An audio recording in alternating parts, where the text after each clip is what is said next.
Well,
hello. Hey, good evening.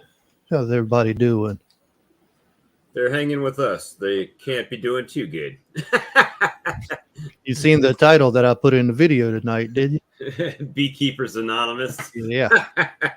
Yeah, well, we can all talk about our addictions. Right? Gee. Yeah, this is my third live. It is my third live today. DC still liking the music. Cool. So third live today for me. And one video last night. That's how I end up with 57 by the end of the month. Yeah. Right there. Might get a loop for about a half a second here. Okay, you good. I was having to pull something up on another screen. Hello, friends. I'm Keith Larimore, and I'm addicted to bees. I got stung twice and kept coming back for more. I got stung right on my thumb today, and that thing's still hurting. Where it feels like I got burnt, really. You ever had that where you got stung on your finger and it just feels smooth like you got burnt? Well, whenever I got stung the other day, I didn't even feel it. I'm sitting here watching the bee, stinger stuck in me. She's spinning in a circle trying to get off. And I don't even feel it until I go to shake my hand. And I got stung on the inside of the other arm today. So yeah, now that one hurts. Twice today. 2 times a day, twice the charm. So I know some of you guys have seen it. Some of you guys haven't seen it. But I got to show it because I'm kind of proud of it.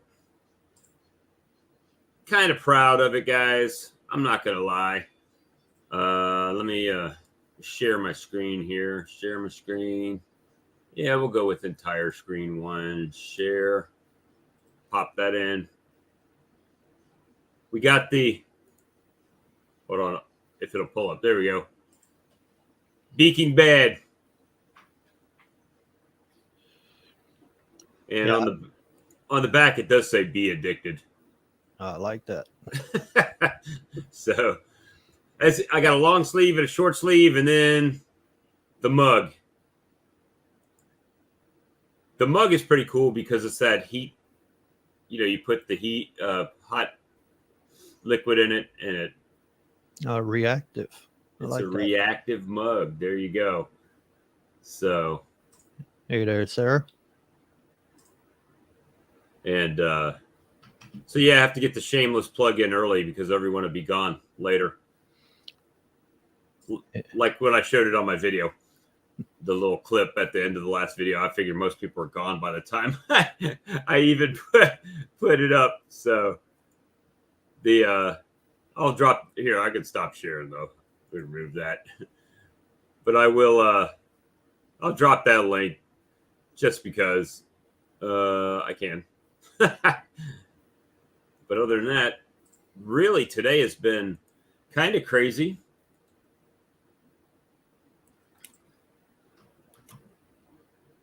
Save him a seat, Dry Cut says. Yeah, we've been having a little bit of a conversation.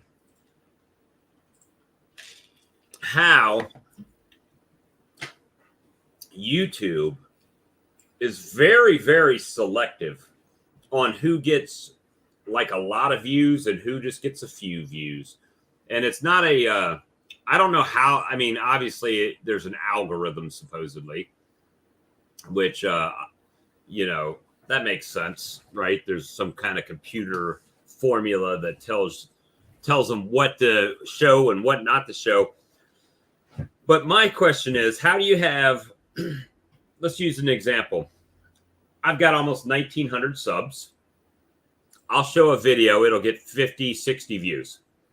Then you'll get somebody with 60 or 70 subs that shows a video that gets over 1,000 views. Mm-hmm. It don't make any sense at all. I mean, it's how do they even gain traction to get it out there? Yeah. So before I hit 200 subs, I was getting maybe 20 views, 30 views a day. And over like a 48-hour period, I might get 300 or 400. It would show sometimes. I mean, it was just back and forth. Mm-hmm. But all of a sudden last week, when I hit 200 subs, now I'm getting 800 plus views every 48 hours. Well, you're getting more than me. And I'm putting out the content, and it's showing the last 48 hours I've had 688 views. And keep in mind, we also did the Tuesday Night Live in that period, that time frame, right? So I got a problem with bees in a situation. So we had a thunderstorm this evening, and it blew the lid off my hive. We got my bees are pissed and wet. Yeah, they'll recover. Hopefully you had your hive slanted where the water that got in will actually run out. Whenever I build my stands, the front end of them was anywhere between a 1/4 inch and a 1/2 inch lower than the back. And then if I know a storm is coming through, I have extra cinder blocks in every yard. That way I can just make a run over there, throw the block on top. Bob, the subs are bots. Probably. I think you guys are bots. You see, we got Greg in here from Nature's Image. Hey, Greg, how's it going, buddy? I didn't even see Greg pop up yet. He must be on your channel. Yep. See, there you go. He's in the StreamYard comment, though. To give you an idea, there are more people watching on your channel right now than on my channel. Only by 2. Yeah, but I'm watching mine. I'm personally watching my own stream, so I'm 1. So I'm one of them on yours too. Okay, so 2. So that's what don't make sense. I've got 9 watching on my channel. I've got 1,900 subs. You've got 200 subs, and you've got more people watching on your channel than are watching on my channel. It doesn't make sense. It's like YouTube just does whatever they want to do. Well, I saw in the back of the StreamYard that it showed that it was, you know, like on my dashboard, it showed the pending live, but it didn't show that live pending to my viewers. Well, it's what, well, where did it just go here? DC saying that. He said, I sent out a reminder, you didn't. But it should have been the same thing, because as soon as we schedule StreamYard, it goes to both channels. I got your reminder on my phone. I didn't see it. So that's what I'm saying. So it's something crazy with it, but whatever. It is what it is. It just, Rich. it'd be, the thing is, it'd be nice to know the rules of the game, right? If you knew the rules of the game, you could play by the rules of the game. Yeah, but if everybody ended up playing by the rules, they'd just change the rules again. Yeah, they just keep them changing. I think they just want to see who learns them and how long it takes before they got to change it again. Well, they change it quicker than I can learn them. So yeah. Hey there, Mr. Paul. See, Jim said he gets a reminder at the same time from both of us. Yeah. Now, DC, does he have all alerts selected for you? I don't know. DC's usually on. It's an equity bot. there's it's just kind of crazy, but whatever. It is what it is. It doesn't matter. I just would, it's just interesting how that changes. It's almost like, okay, Lee, when we started this stream, you had what, 50 something subs? Probably, well, yeah, roundabout. And then, so you've grown, which is great. But now it's like, in helping you grow, they're penalizing me. I believe, well, what's today? The 9th. Tomorrow would make basically 3 months since we've done our first live together. See, Greg got notified Lee was live. You didn't get notified Bob was live. And at that time, I had 48 subs. Now I have 233. So 200 more subs than you started with. Yeah. But it's just weird that it's crazy. Hey, Sarah, even the subs, when you look at your studio, it'll show that it went down. But then tomorrow you'll have that one back plus usually. Mm-hmm. It's like if I gain 5 subs right now, 5 minutes from now, it's going to say I only gained 4. But tomorrow morning, it'll show 5, maybe 6. Yeah, it's crazy. But you know what? Who cares? Yeah. This is about just YouTube playing around. We want to get more viewers. That's kind of the goal, to get more viewers, because the more viewers you get, the more you can help direct people to other people's channels and help boost their channels. And hey, SW, Southwest Ohio Bees, not SW. But yeah, I did some more splits. If you guys didn't see the first live stream I did, I know it was a long drive of me talking at the beginning. Going back to Bob so he has viewers. It doesn't matter. I mean, the real thing is there should be a way that, well, when we respond, we see both chats, and thing is, the problem is the viewer doesn't see both channels' chats. So that's kind of a thing. So you guys are saying, well, okay, Jim Hamby's on Bob's channel and DC's on Lee's channel. Then when they make comments, we're responding, but you guys aren't seeing the answers or ain't seeing the questions. Now, I was looking the other day, StreamYard is trying to do some updates to where they'll integrate some of the chat messages like that. It'd be neat. Yeah. Well, I can't remember what was the name of this. I was using a stream thing too. Not stream. Restream. I used Restream before, but there's another one that I was using, and I was in Streamlabs. So Streamlabs is one that does an overlay. So while you're doing the overlay, it actually has the chat box on the screen, and then no matter where the chat's coming in, it comes up. Yeah. As Streamlabs OBS. Yes. Yeah. I was looking at that one because you got regular OBS and then you got Streamlab OBS. Mm-hmm. The Streamlab, it is a lot more technical, and you got to know a little bit of computer software to figure that one out. Well, get on it, man. You know all that stuff.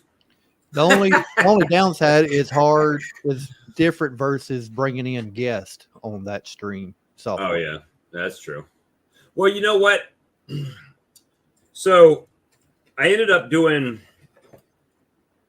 I guess, 6 more 2-framers today. Obviously, I had mated queen, or I'm sorry, not mated queen, virgin queens that I got from Amir. And the queen cells, now I've never looked at a virgin queen hatching out. Never watched it ever, right? So maybe this is something Greg can talk about here. So I got the cells home, right? And I was going to go put the cells into the brood comb, right? To put them in the 2-framer. And I noticed when I was looking at it, there was the queen was face first back into her cell. Now, is she just in there cleaning that out, or what? That's what I don't know. I've never seen them do that. Could you see any royal jelly in the bottom of the cell? Well, I couldn't see anything because her whole body was back in the cell, kind of like a worker bee would clean their cell out. Mm-hmm. I figured maybe she went back in her cell to clean. She's eating. Okay. So I'm going to tell you what I did is I kind of used the Gus Mitchell idea of letting a virgin walk in the front door. Well, do I have a roller cage? I know I have a roller cage here somewhere. At any rate, I took the roller cage and I just popped the open cell off the end. And I stuck the roller cage in the front door and just let her walk in the front door of the colony. She went in, so we'll see what happens with that. But,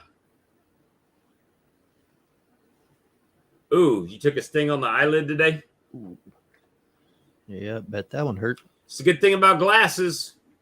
A lot of times they'll fly like they're going to hit it and bounce off your glasses or something. Hey, Brian. I think got stung on the finger today. Got stung on the arm. I'm getting more like Brian, and Brian's getting more like me. I'm still getting stung, but I'm wearing less and less protective gear every time. I'm finding the more I get stung, the more it's starting to feel like just a little mosquito bite versus a sting. Well, I get some like that, and then I get some that really they just try to. That's like the short that I put up the other day. That bee was on my finger. I mean, right next to the fingernail, just spinning in a circle trying to get out, and I didn't feel anything. What time is it? 16 after. I'm gonna throw the invite link up for Beekeepers Anonymous chat tonight. I did talk to Charlie for a while yesterday on the phone, talking about that single brood management. Keep forgetting I got another mouse to pin this to the chat. Pin the message. I'm gonna grab some more drink and I'll be right back, Lee. Talk to our people. Yeah, we just pinned the link to the chat to the top of our comment section if anybody wants to come in and see how everybody's doing today, how the weather's treating them. Yeah, I got them little ankle biters.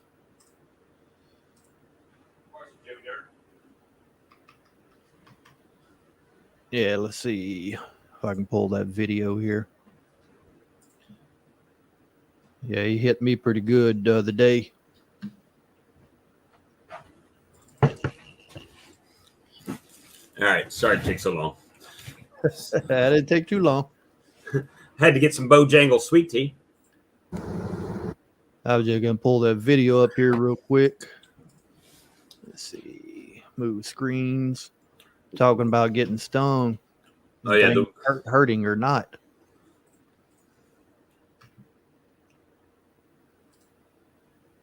All right, girl. Got one that's done stung me right here on the fingernail. I really like the pain timer. Deep enough that I don't even feel anything at all. I gotta try to set this down to get her off. Okay, now I feel it. It just kicked in right there at the last second when I went to swipe her off my hand. The burning sensation kicked in. Try to cover that up with a little bit of smoke. You got zapped. Yeah. Like I said, I didn't feel nothing until I shook my hand. As soon as I shook it, I felt the pain then. I don't think you can be a beekeeper and not get stung. I think it's an impossibility. If you're going to have bees, even one hive, you're going to get stung. Mine today, I pinched the bee. That's why I got stung on the finger when I was going through the yard over there. Hey, Tobias.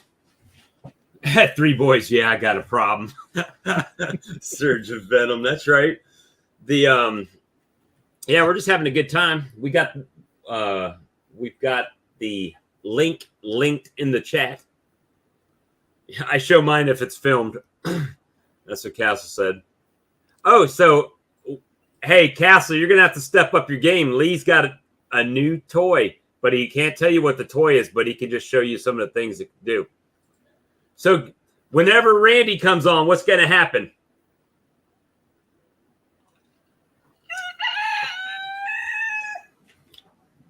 That's for the dirt rooster. When we get a dirt rooster sighted,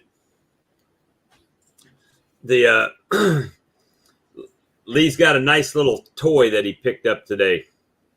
Lee is top notch. That's why he's getting so many subs.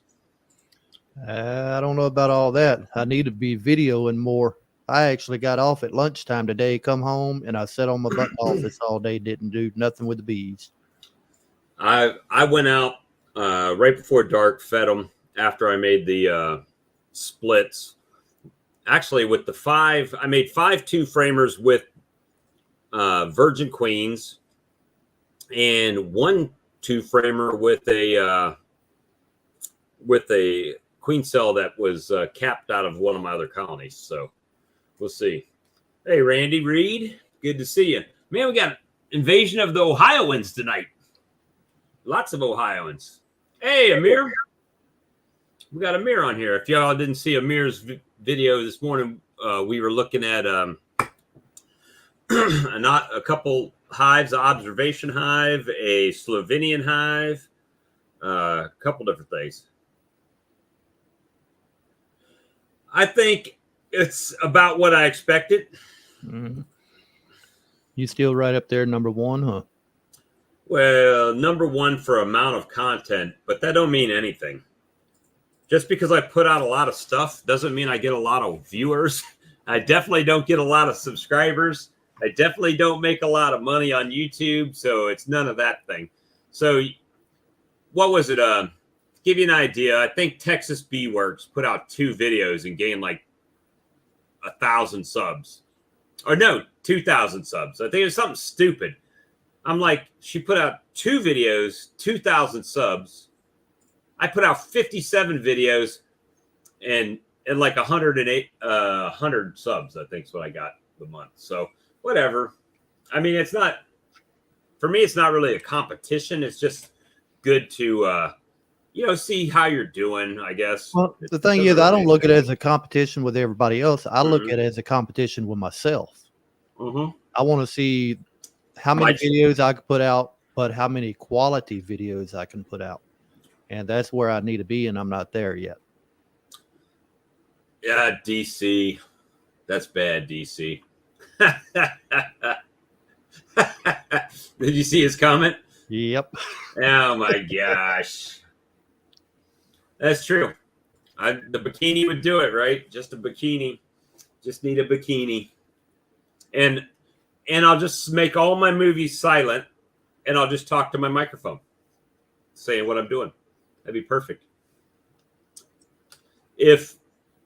Unfortunately, I guess at the core of it, beekeepers are nerds, and nerds like pretty women. So it works for them. Good for them. Wear your birthday suit when you inspect a hive. I can't even.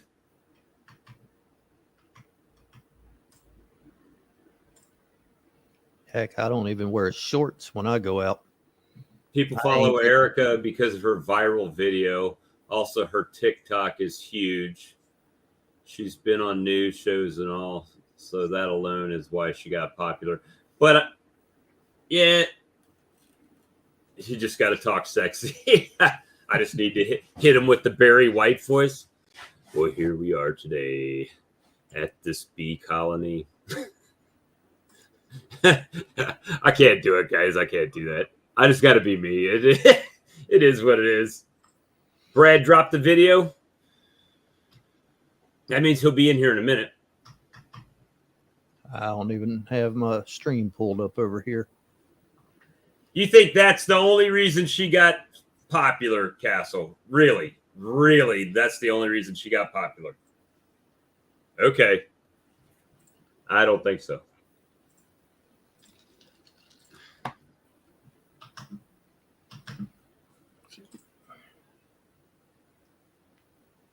Now she won't answer. Bigger name on the other line. Click. I know how it is. You know, when you go on somebody's show and sit waiting to get in when a bigger name comes in and So what's everybody getting done in their bee yard today? Jump back on the bees.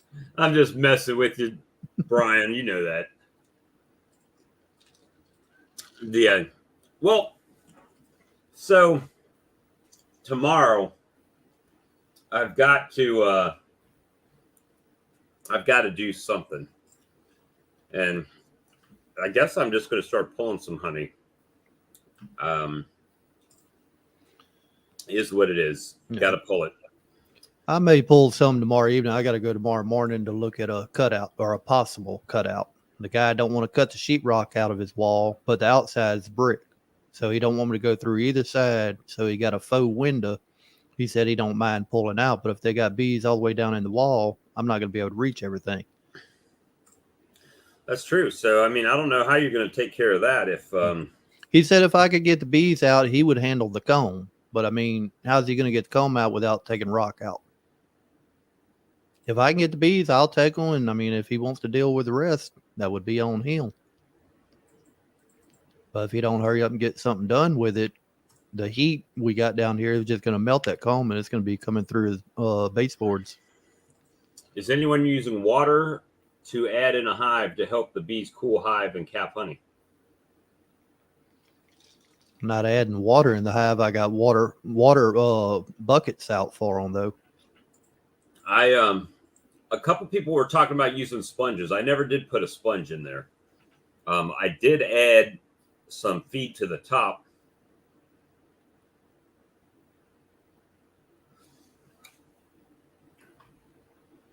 But a sponge may not be that bad to add some moisture, but they're trying to get the moisture out of the honey. So adding moisture to the colony might be a thing.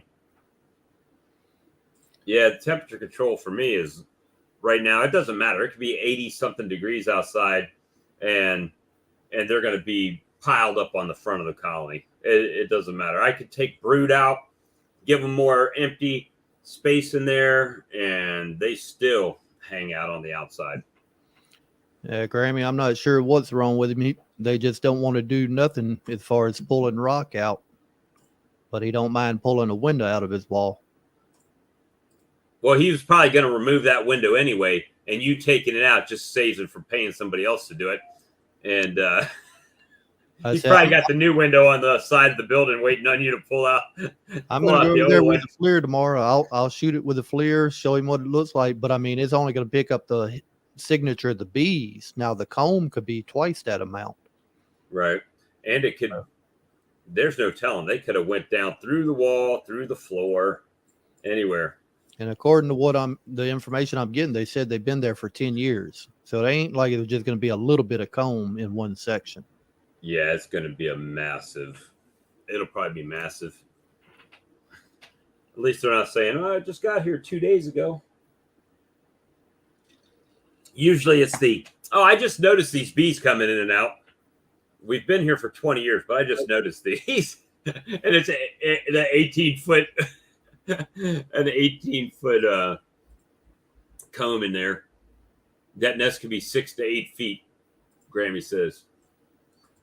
Like the one I pulled out, a couple hours north of me last year, it was 2 foot in between each stud because an older house, it took up over 6 studs. So it was more than 12 foot width on the beehive. Right. Hey, you know what I started doing? And this is a good thing, guys. I think, speaking of like growing beekeeping YouTube channels, what I've been doing is when I see people's videos, like, I do it a lot with like Dry Cut and Houston Shelton and Johnny Walker and some of the little smaller channels. I share them. If you've got a community and you can share them, I share them on my community. I don't know. Does it give you all the share function on yours as well on your YouTube? I think you have to have 500 subs to get the community tab. Because Hillbilly just got his the other day. You just ordered a 9-frame motorized from Hilco. Good deal.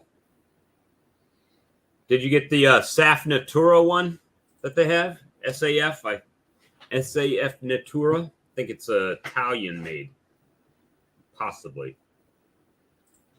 It should be a good one. Should be a good one.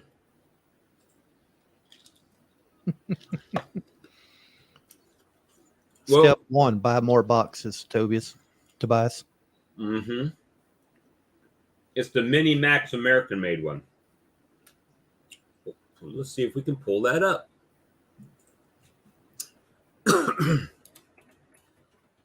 Hilco Bees. Shop. Honey extracting extractors. You got the motorized one, 9-frame motorized, Mini Max. Hey, that looks pretty nice. Mm-hmm.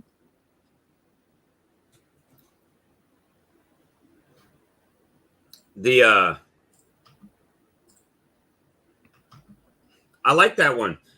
Let me see if I can pull it up. We'll share Brian's new extractor. Share screen. Add to stream. That one right there, Brian? Very nice, sir.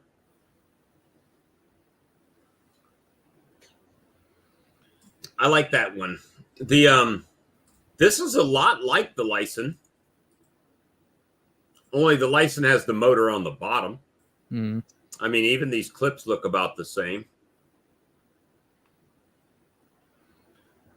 Hey, man, was that a queenless hive? And you got the queen in a cage now and you're putting her in there? I would say if you're putting a new queen in, I would leave her 2 to 3 days in the cage. Go in and then check, see how their reaction is, if they're trying to feed her or if they got their butt turned down to the cage trying to sting through it. If it looks like they're trying to feed her and groom her, I would go ahead and open it up and release her or pull the candy plug so they can finish releasing her. But yeah, I would say 2 to 3 days at least. Well, I got invited by Blythewood Bee Company to be their representative at the South Carolina Beekeepers Association convention in July. So if anybody wants to come down to the South Carolina Beekeepers Association convention, I will be there. July 21st through the 23rd, I believe it is. And we can hang out together. And let me stop. Oop, wrong button. Sorry. Man, I can't believe nobody's jumped in here yet. Brian, somebody jump on the stream. We got to talk. We got that link pinned to the top of the comment section. Been pinned there. We got Mike in here, so you know he'll be in here before long. Oh, that's the talking about the Mike speaking. There we go. Look at here. We got William. Oh, we always play tug of war with that button. You got Georgia on your mind? Yeah, I do. And Mountain Dew. This is pineapple Fanta or Fanta, however you say that. What else is in that pineapple Fanta? That's it. That's the story, and he's sticking to it. Can you hear me all right? Oh yeah, perfect. Have you noticed I got headphones now? Yeah, no background noise. See, Yeah. That's what happened. See, he hit 100 subs. He stepped his game up. Bam. Yeah. Well, I think some of my back feeding was legit, and I think some of it was that Rick guy, and I was getting blamed for it. So I got these headphones, so y'all can't throw Can't shade blame at me me. anymore. Yeah, you can't blame me anymore. I think we might have a sighting from Sarah here in a little bit too. You got you only got 99 more hive tools to send out. Yeah, I got to get on that. I see you like an orc in the dungeon, smelting, pouring. It looks good, man. That and you sound great too. Yeah, these are gaming headphones that I picked up. Well, I thought, well, I'll get a microphone and then I'll get headphones, and I was like, well, why don't I just get a USB gaming headset? So that's what I did. It just goes into your USB, and then you can control your volume here on your mic, and then your volume in the headset separately. That's nice. That's why I That was is- wondering whether it was loud enough for you guys or too quiet, because I can't hear my own self. So It sounds good Yeah, here. it sounds fine. Yeah, I can't hear myself either with my Samson mic over yeah, so here. I'm just assuming that it sounds good, I guess. I mean, I tried to watch the little green thing in the background that made sure it wasn't peaking too high or whatever, but No, you're fine. We would tell you to turn it down, man. You're too loud. Little Cheech and Chong references. If y'all seen my setup I game, yeah, you don't want to see my setup. It's kind of a wreck over here, but I've got 3 monitors, the whole shebang sitting here. It don't matter. I'm going I to go used to- ahead and show it, but it's kind of a mess. I've been rearranging in here today. But that's my little toy section. oh boy. I used to do some gaming whenever I lived in town with the internet, but I played on the Xbox.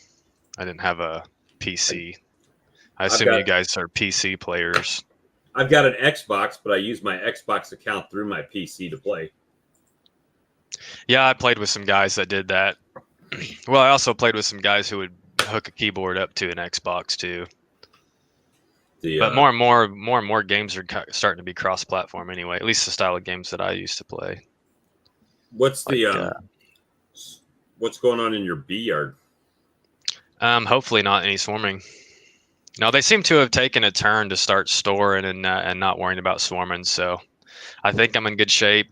This morning before I hopped on the plane, I threw a couple supers on some hives that I thought might be on the border there.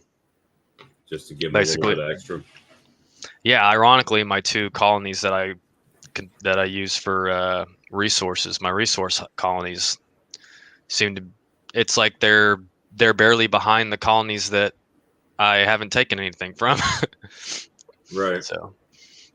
Well, mine, I don't know. Mine are just all crazy this year. I don't know.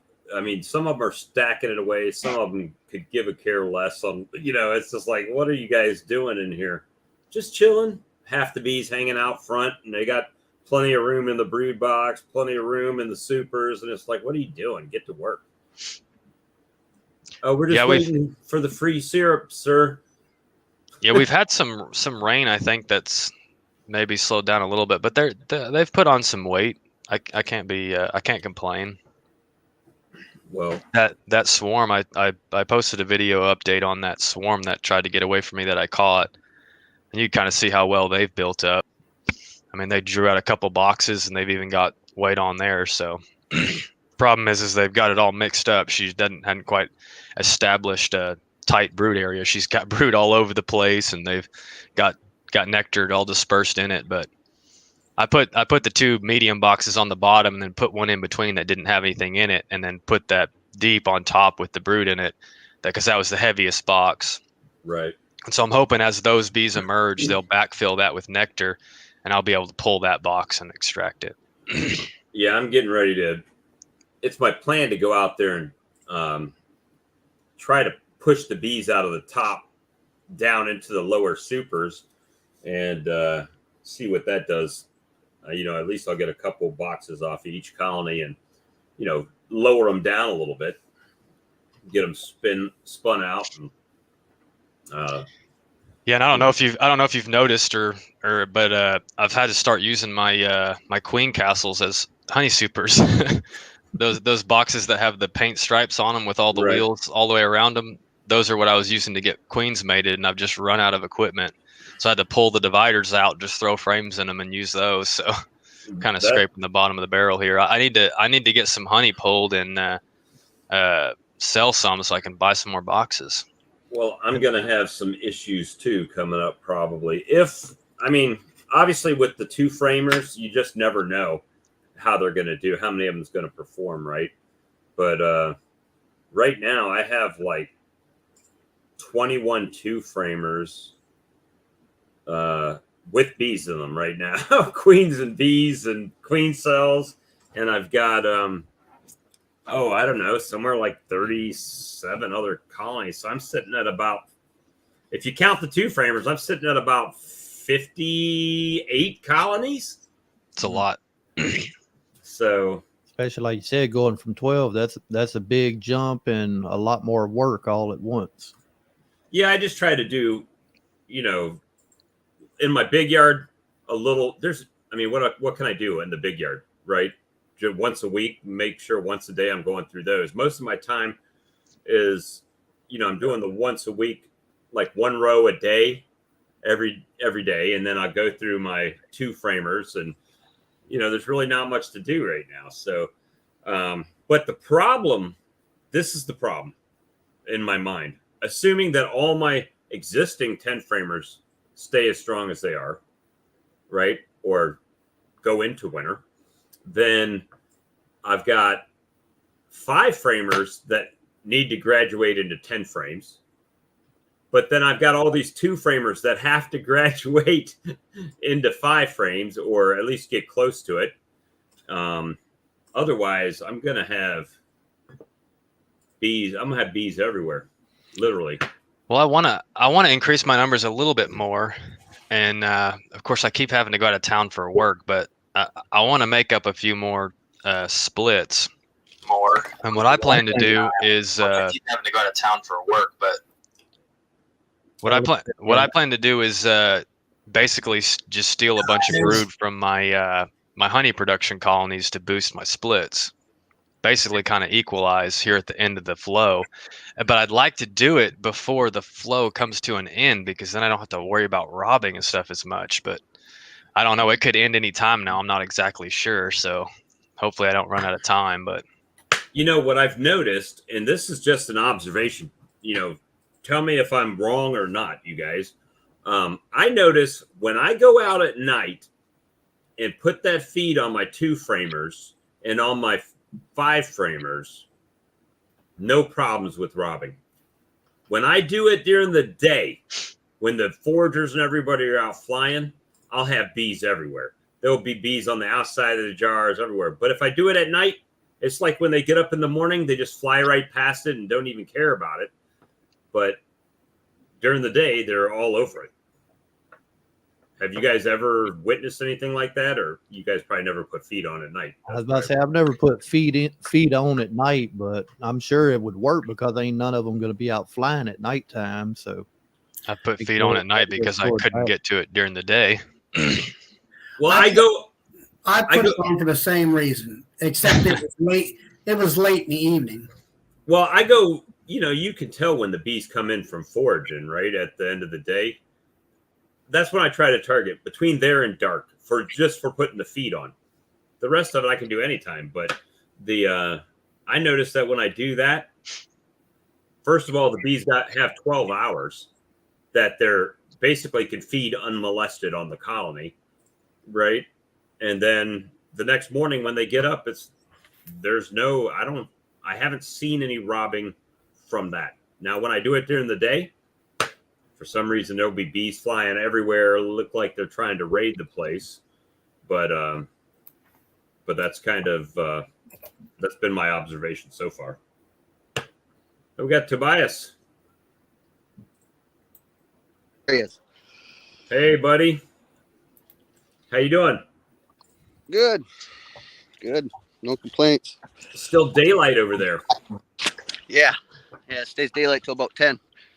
Really? 10 o'clock up there? Yeah. Wow. Yeah, it's nice. Yeah, that's when it's too dark to see, I guess. It's more. You've been in your hive or hives, plural? Yeah, actually, I had to move from where I was staying, and I had to do an emergency move, and I did it in the middle of the day, so I lost some bees. Lost some of your foragers. Yeah. But the brood was getting ready to hatch out, so I'm hoping I'll be all right and not set them back too far. So tell me again how many colonies you're running right now? Tobias? I think he froze. He might have froze. I heard that that click sound where you come in. Mm-hmm. Hey, Grammy, if I'm not mistaken, LaGrange done some of those jars. I had planned on it this year, but I hadn't had a chance. But you were talking about feeding in the evening like that. I do that like here in July and August when we have a dearth. I'll wait, put some top high feeders on. I'll wait to where it's dusk almost. Right. And that, like you say, there's a lot less problems. You know, and that's also mostly when I do my oxalic acid treatments too, is when it's starting to get dusk because more bees are in the colony, or right before rain when they're all kind of inside, and I just blast them.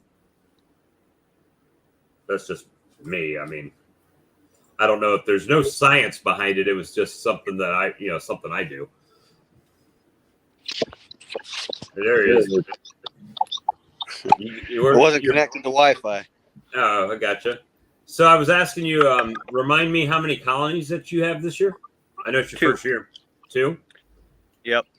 And I got 2. And one of them I'm doing, I don't know if you guys have watched Vino Farms, that beehive guy building insulated boxes for his bees, and he's doing like a super and a medium in there. Mm-hmm. I'm trying that too. Yeah, I was on your channel. It looked like to me you kind of copied his style of hive. Or it looked like I did. Mine's not very good, but hey, as long as it keeps them warm, because it's cold up here, so I've tried. Well, it'll also keep them. It'll keep the heat out though as well, because that's just how insulation kind of works. So I'm hoping it won't get them too hot, but I don't know. I don't like it. I'm not gonna lie. I regret doing it. What's your temperature there today? I'm sorry. Did you say something? So what's your temperature there today? I want to say it was in the high 60s. I'm pretty sure. I was on the roof all day, so it felt like 90. Yeah. Well, it was 90 here today. I got in the car from work. Yeah, it was only like 69, 70 here.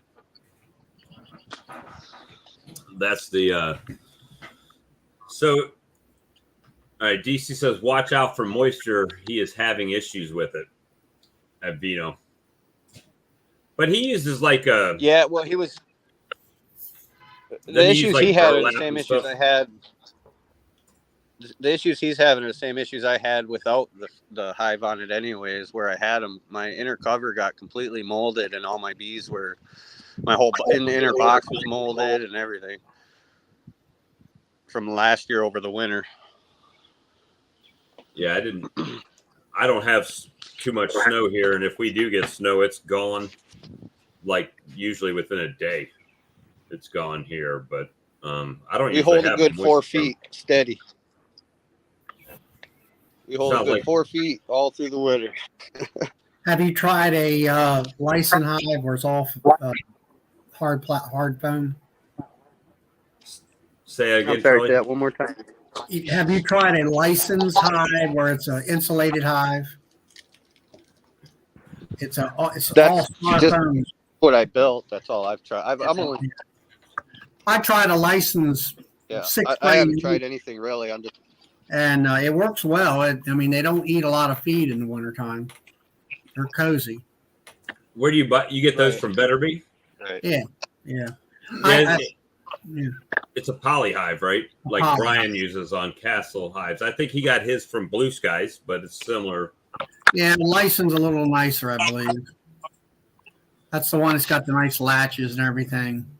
The only downside I found with it is that when you're trying to hit them with OA, you got to put like a piece of wood down so it doesn't burn it or melt it or anything like that. Right. On the front entrance. Okay. I'll look into them. I've never heard of them, honestly. Yeah, they're polystyrene, thick insulated. There's 10 frame. Oh, I got you. They use them in Europe a lot. So, matter of fact, Lawrence said Black Mountain Honey. That's pretty much all he uses poly hives now. I had to go to the upper entry in winter, so double entrance each hive in Kentucky to let the moisture out. Thinking about moisture escape. I was thinking about putting an upper entrance on mine. because we get so much. It's really moisture up here, like humid all summer, and then it's really, really snowy, and then it melts, and then it blows. Right. I was thinking about doing that because I am getting moisture in my hives, that's for sure. Sorry if the wind's bugging you. Oh, no, that's fine. The let me see here. Lee, you got some followers tonight. I got a few here. I'm just watching. You got over half of the viewers are on Lee's channel. Hey, we can swap. Lee always pops every now up. and then. I gotta look for Bob. Yes. Lee's always the first one that pops up on mine. Yeah, it's crazy. But I go there and like yours too. oh, it's no problem. I'm just trying to figure out the YouTube thing. How this is the. I mean, it doesn't make any sense. William and I have talked about it too. It just don't make any sense. Can you hear me now? Well, compare your watch yeah. time. I know a lot of it's done by watch time. Well, I guarantee I've got more watch time. Yeah. But it doesn't make. But you got to any do your sense. amount of videos to your watch time and all that. There's a whole algorithm with it, and also how long they watch you continuously. If they cut out early, If they flip back and forth. Well, here's the thing. My channel's monetized, right? Yep. So when people don't watch my channel, I don't make any money at all. Right. None. Yep. I don't make much money as it is, but if they're not watching on my channel, I don't make any money. So yeah, it's now, like, it's now crazy. they're big on sharing. That's their new thing. YouTube does. They're big on people who share your videos. Yeah. Yeah, I'm a long ways from even making a dime. But it's I'm just doing it because it's fun. I enjoy it.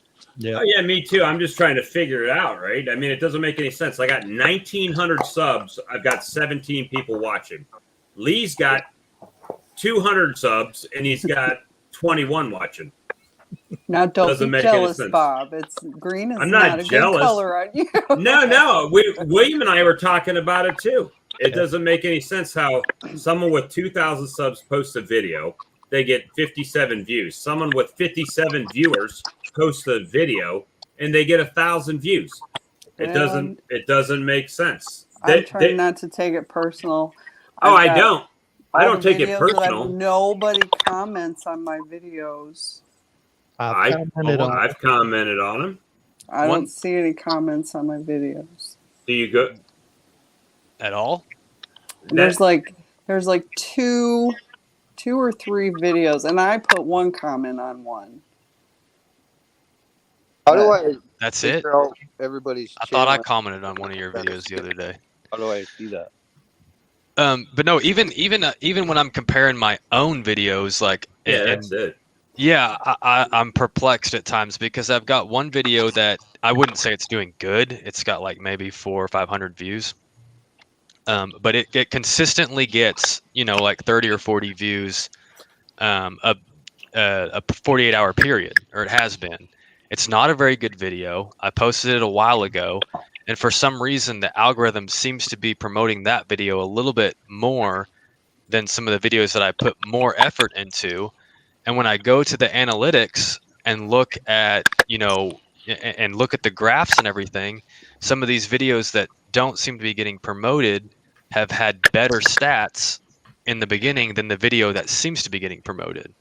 On my side, the I reason think that some of the tags that you put in there also. I was just going to ask about that, Lee. it could be, but I always use the same hashtags on every I don't video. do Instagram, so I don't use hashtags. Yeah. Well, I put some at the I'm bottom. assuming it's just the description. I was say it's probably pulling words from the description that aren't necessarily a hashtag. I think the hashtag is only beneficial, or at least YouTube claims hashtags are only beneficial for commonly misspelled words. But your whole description, I think, can get pulled up in a search. But the reason that video is doing better, I think, than some of the other videos is because it's getting recommended at the end of other videos. And YouTube will actually show you what kind of videos it's getting recommended from. You know what I mean? Yep. Well, So I don't know. I mean, it's just hard to figure out, exactly how to get the algorithm to work. You know what I mean? See, And after any of my videos, I go into the end screens and I drop a end screen with like my recent video and then playlist of this entire 2022 year. That way, at the end of my video, they can click on that and they'll pull up all of my videos from this year. Sure. Well, And the whole reason if I want to create better videos, I mean, and the video that I consider is not as good is getting promoted, and if you want to put effort into something and learn new things, learn how to edit, get better equipment, do all those things, you want to, at least for me, like I want to see the progress, you know what I mean? And so it's really hard to gauge that if you don't know where the target is, you know what I mean?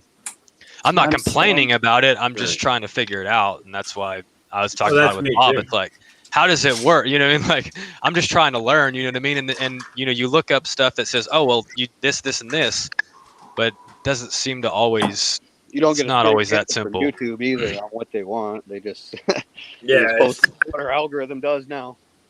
It don't matter. I mean, at the end of the day, it's not about the money. I mean, hell, I'll tell y'all exactly what I made. Like $127 for 57 videos, like 20,000 watch hours. It's yeah, that's awesome. $120. Woo woo! I can make a tank and a half of gasoline. Yeah, you got a tank and a half of that. I mean, it's like it's not about that for me, but at the same time, you want to feel like you're putting in these hours and hours and hours doing live streams and stuff like that. And there's no, I mean, it's not like you're not even breaking even. It's not even like the only reason you do it is because you like to hang out with people. But at the same time, if you're making content, you like to know that it's being seen and people are seeing it. If someone pops a short, 30-second short, and they start gaining subs because they're doing 8,000 30-second videos, gaining tons and tons of subs. But I don't know how they can get monetized because they'll never have the watch hours. You wouldn't think. So, well, and for me, it's not about the the money. I mean, like you said, Bob, there's not a lot of money there to be made. I think, and that might be partly due to the niche that we're in. You know what I mean? It's just not. Right. It's not as popular as makeup tutorials or Call of Duty. You know what I mean? And I get that. Right. But like anything I spend my time on, like I get a little overboard with it. You know what I mean? And I take it to like it's extreme. And I've done that with just about every hobby or work or whatever it is that I'm doing. And I want to like do the best that I can at it. You know what I mean?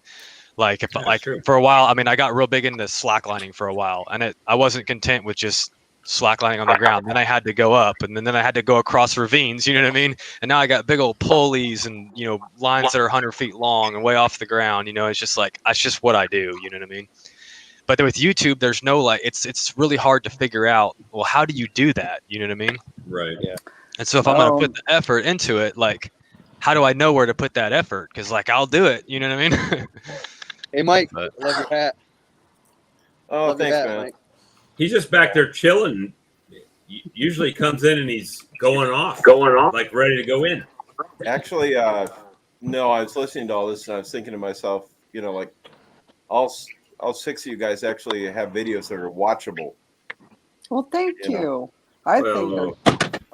Thanks. Like, every artist says it's garbage.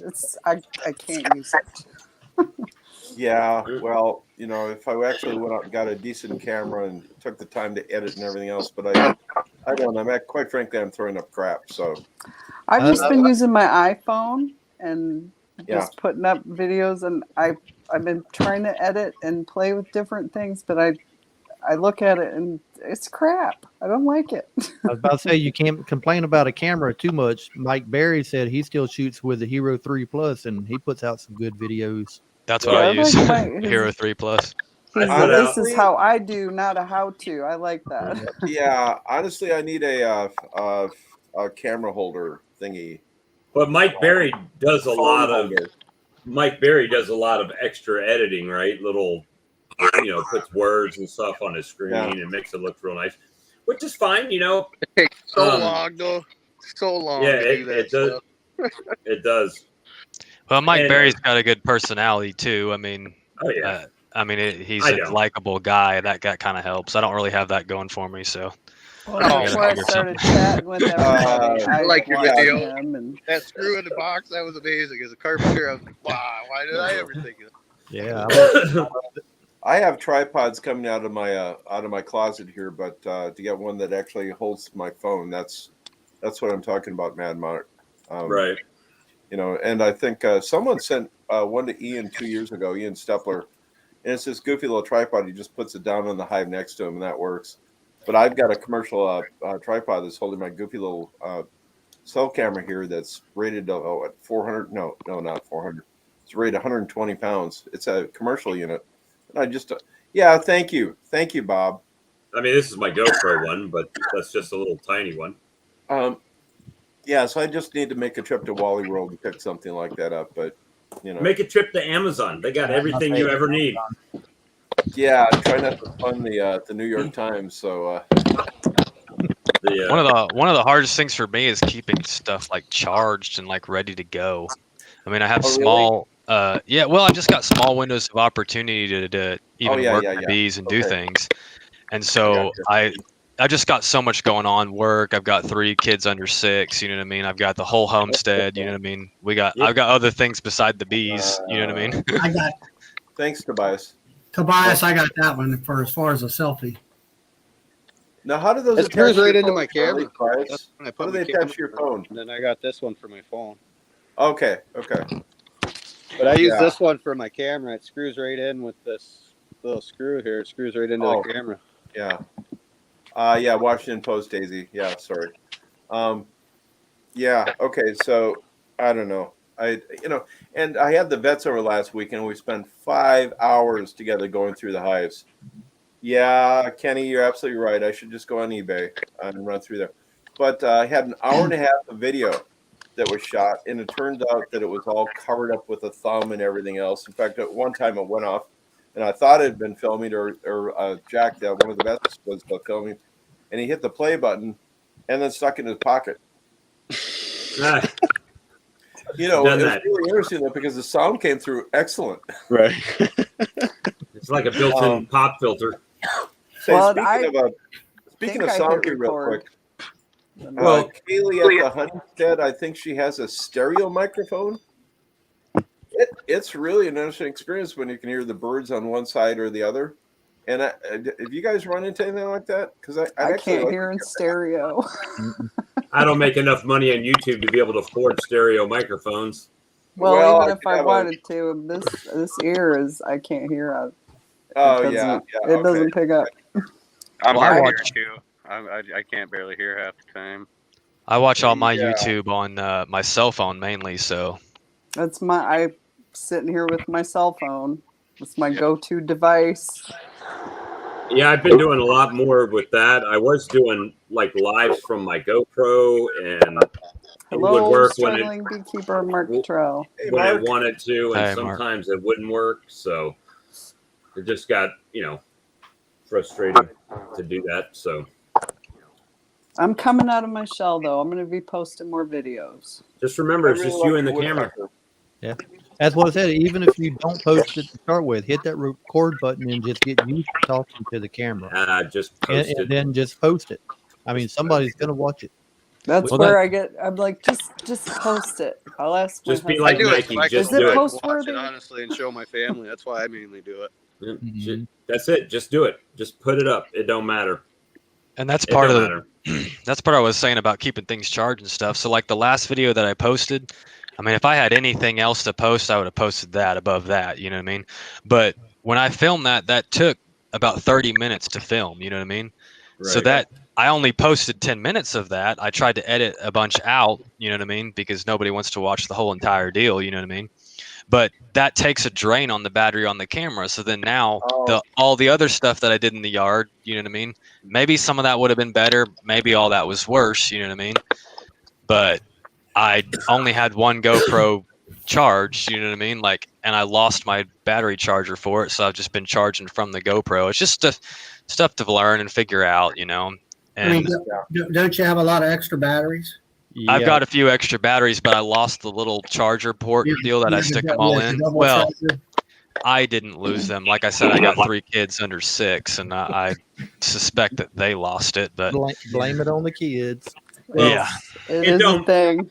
It don't matter. What I found out with filming, that nobody's going to watch your whole video anyway. So it I've don't seen matter. that from the stats. Oh yeah, so it don't matter if you got a 10-minute video, they're only staying for 4 minutes. If you got a 40-minute video, they're only staying for 15. It don't matter. Well, So I think you might my as well longest one is 6 minutes so far. just film it, put it up. It won't matter because they're not going to watch it all. I watch some analytics on this, so that's what it says. Where it says there, it'll say 4 minutes is your average or whatever Average watch time. on watch time, because all my stuff is usually 10 to 12 minutes. I think of the genie in Aladdin. Be yourself. But I mean, I download it to my laptop and then I sit there and edit and then put it up. That's funny. But that's it. But the biggest problem I have is having time. I mean, I'm out in the yard and like, I have got to get this whatever done. And it's like, I don't really have time to set up and shoot, certain aspects of it, I guess you would say. And the editing is hard for me. Taking the time to edit is difficult. No, I mean, when I'm doing like the grafting video where I'm showing how to put a cell on a frame, and then I switch the view of the camera down to the 2-frame mating boxes. I mean, they're all different shots that I do and then incorporate all them together when I get done. My cousin volunteered to help me just recently, so I might have somebody else editing my videos instead of me. But it is hard to live life and edit your videos. And I actually enjoy editing. I use I don't. Filmora 11. That's what Mike Barry uses, and I'm learning how to, like you say, put all the little, transitions and all. Transitions are very nice. I've got a group of them that I like, and then I have like if you want to put some wording in there and that kind of stuff. I do a lot of open source, though. If I spend a little bit of money, I might get some programming that works better for me. Well, I'm gonna tell you what I found, and then we'll get back to beekeeping because that's why people are here. So beekeeping. I'm sorry. No, go ahead, Mike. A software called Spot Shot.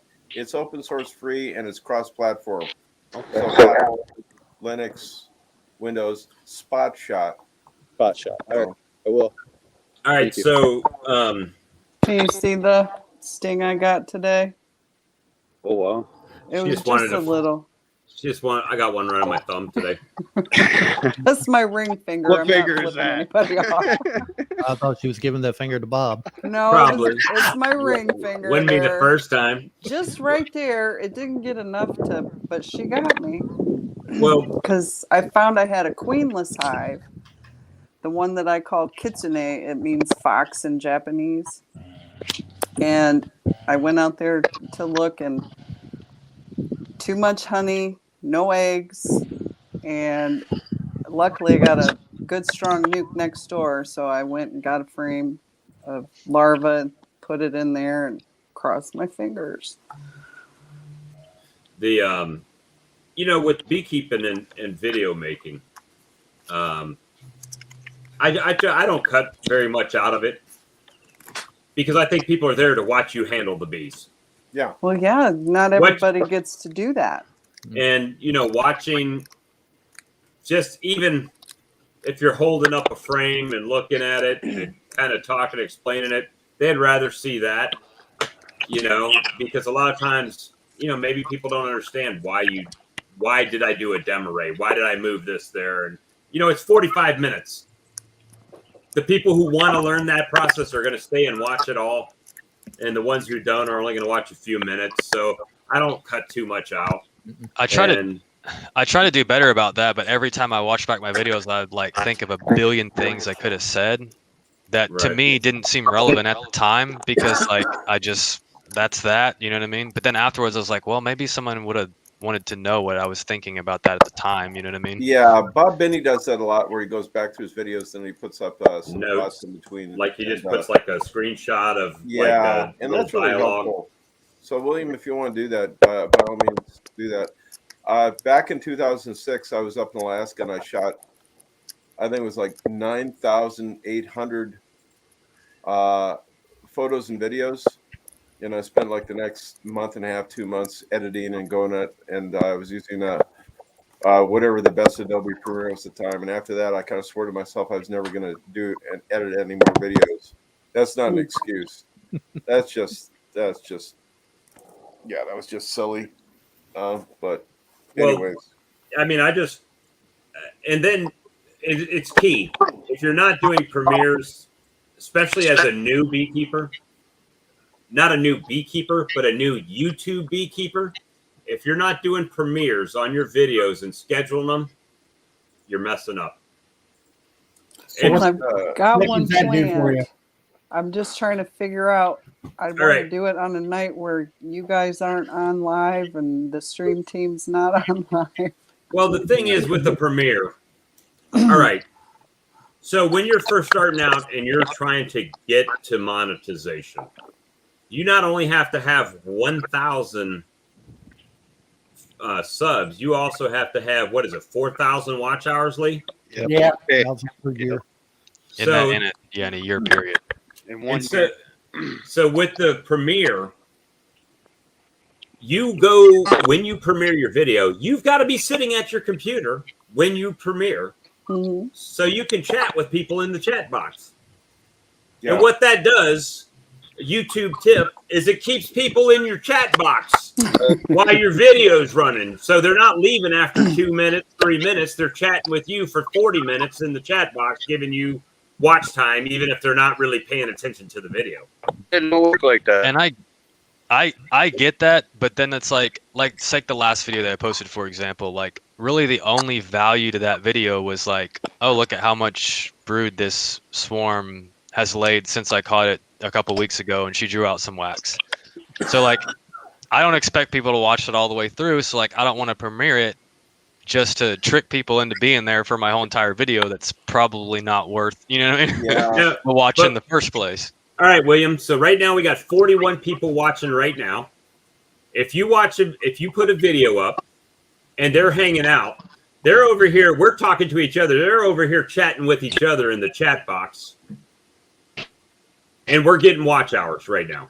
You and Lee are getting watch hours. Right. But what I'm saying is the same principle works on your videos. I get it. They may not even be paying attention to what we're talking about. We could be talking about flying donkeys right now. And they're talking about, today I put a sponge in my beehive.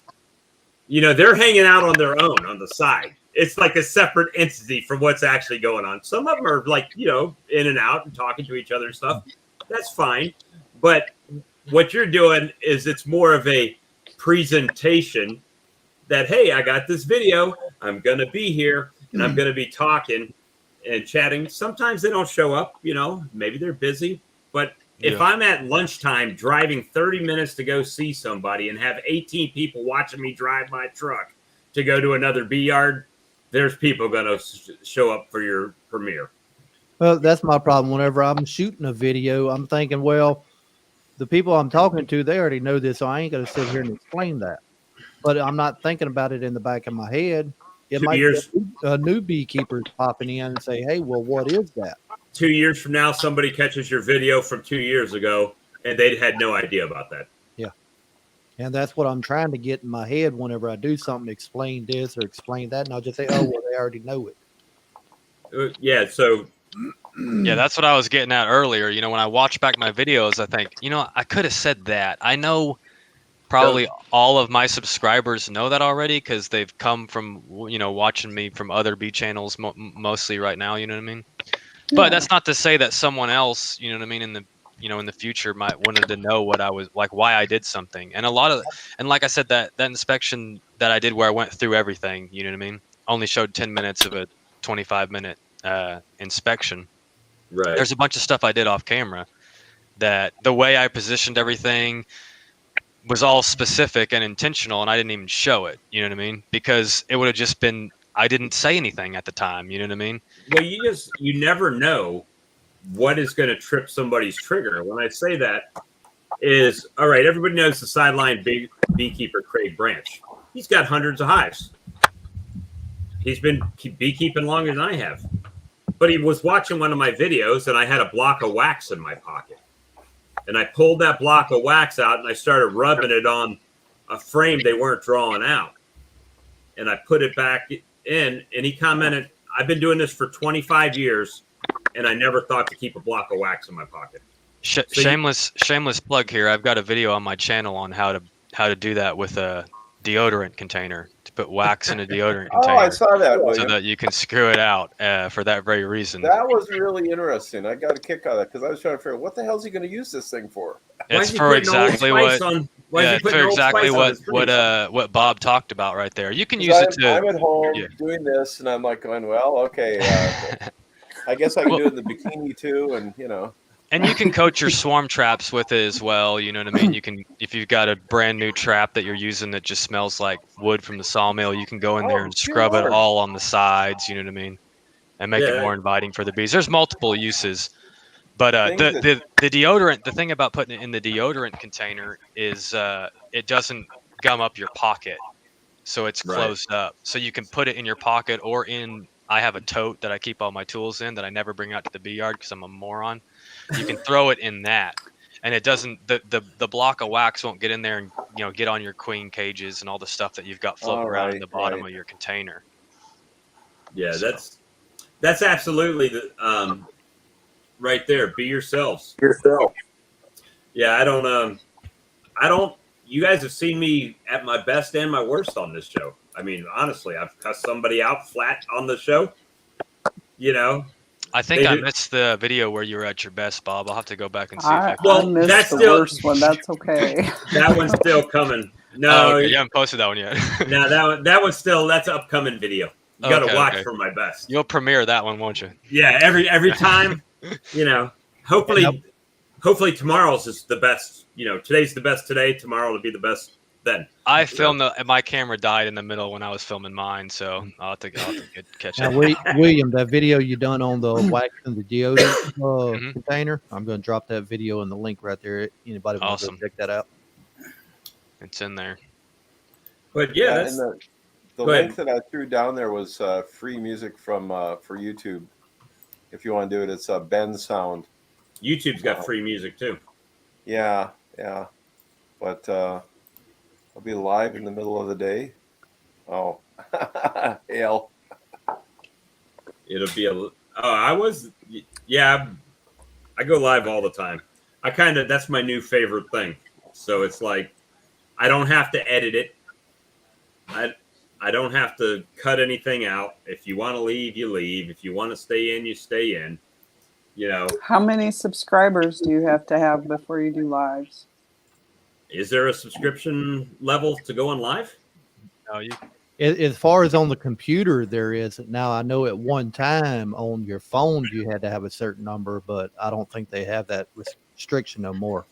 You do have to verify your account, meaning like you have to go through and, put your profile in there and have a bunch of stuff that YouTube requires as far as like getting your channel fully. I forget the exact wording they use, but if you don't put in all your information, if you're just like, you don't have a picture and stuff like that, you can only upload like 10-minute videos and you can't go live and stuff like that. But most people could go live. Well, lives are kind of a double-edged sword too, though, because like with a video, you will get advertising. With a live, I don't think there are advertisements running. I don't know, but I've never seen one, Bob. I never thought about that before. So, yep, it's great for ease, but if you're trying to, this is back to the money thing, right? It's not like I'm not gonna get rich, but it's like making money on YouTube, even if it's $20, that's $20, it is what it is. It still puts a meal on the table. Yeah, I mean, I've got no income right now. Yeah, I've got no income right now, guys. I've got. What about but you're using your chat to promote other things too, though, like the T-shirts and stuff, which I think is with the way you're doing it is probably what you need to do to take advantage of the audience that you're growing with the live chats. You know what I mean? It's not just AdSense is not the only way to bring in some income. Right. That's true. I mean, we do have I've got the membership area. There's some people that have joined that. And, I've gotten a few super chats. Not a lot. Not like anybody else's channel. I get a few every now and again, which is appreciated. I'm not blowing up, that's for sure. T-shirts. Few people have bought T-shirts, and I appreciate that. That's about right too. If you calculate hours, but yeah, again, this is just us hanging out. I talked to Charlie for an hour on the phone yesterday. And on the telephone, and I got no pay for that, but I got some free 99 knowledge. So that's good stuff. Say, speaking of knowledge, I got to thank Charlie here because I'm setting up my swallow hives now for the single brood. And I'm getting ready to add seconds on them. And I'd always push those things out to 7, 8 frames before I put the other ones on, Charlie. And so no, when you said, like 4.5 frames or something like that. Yeah. I thank you very much for that tip, because I've just pushed them way too hard before. So thank you, sir. So you had 7 frames of brood in the bottom?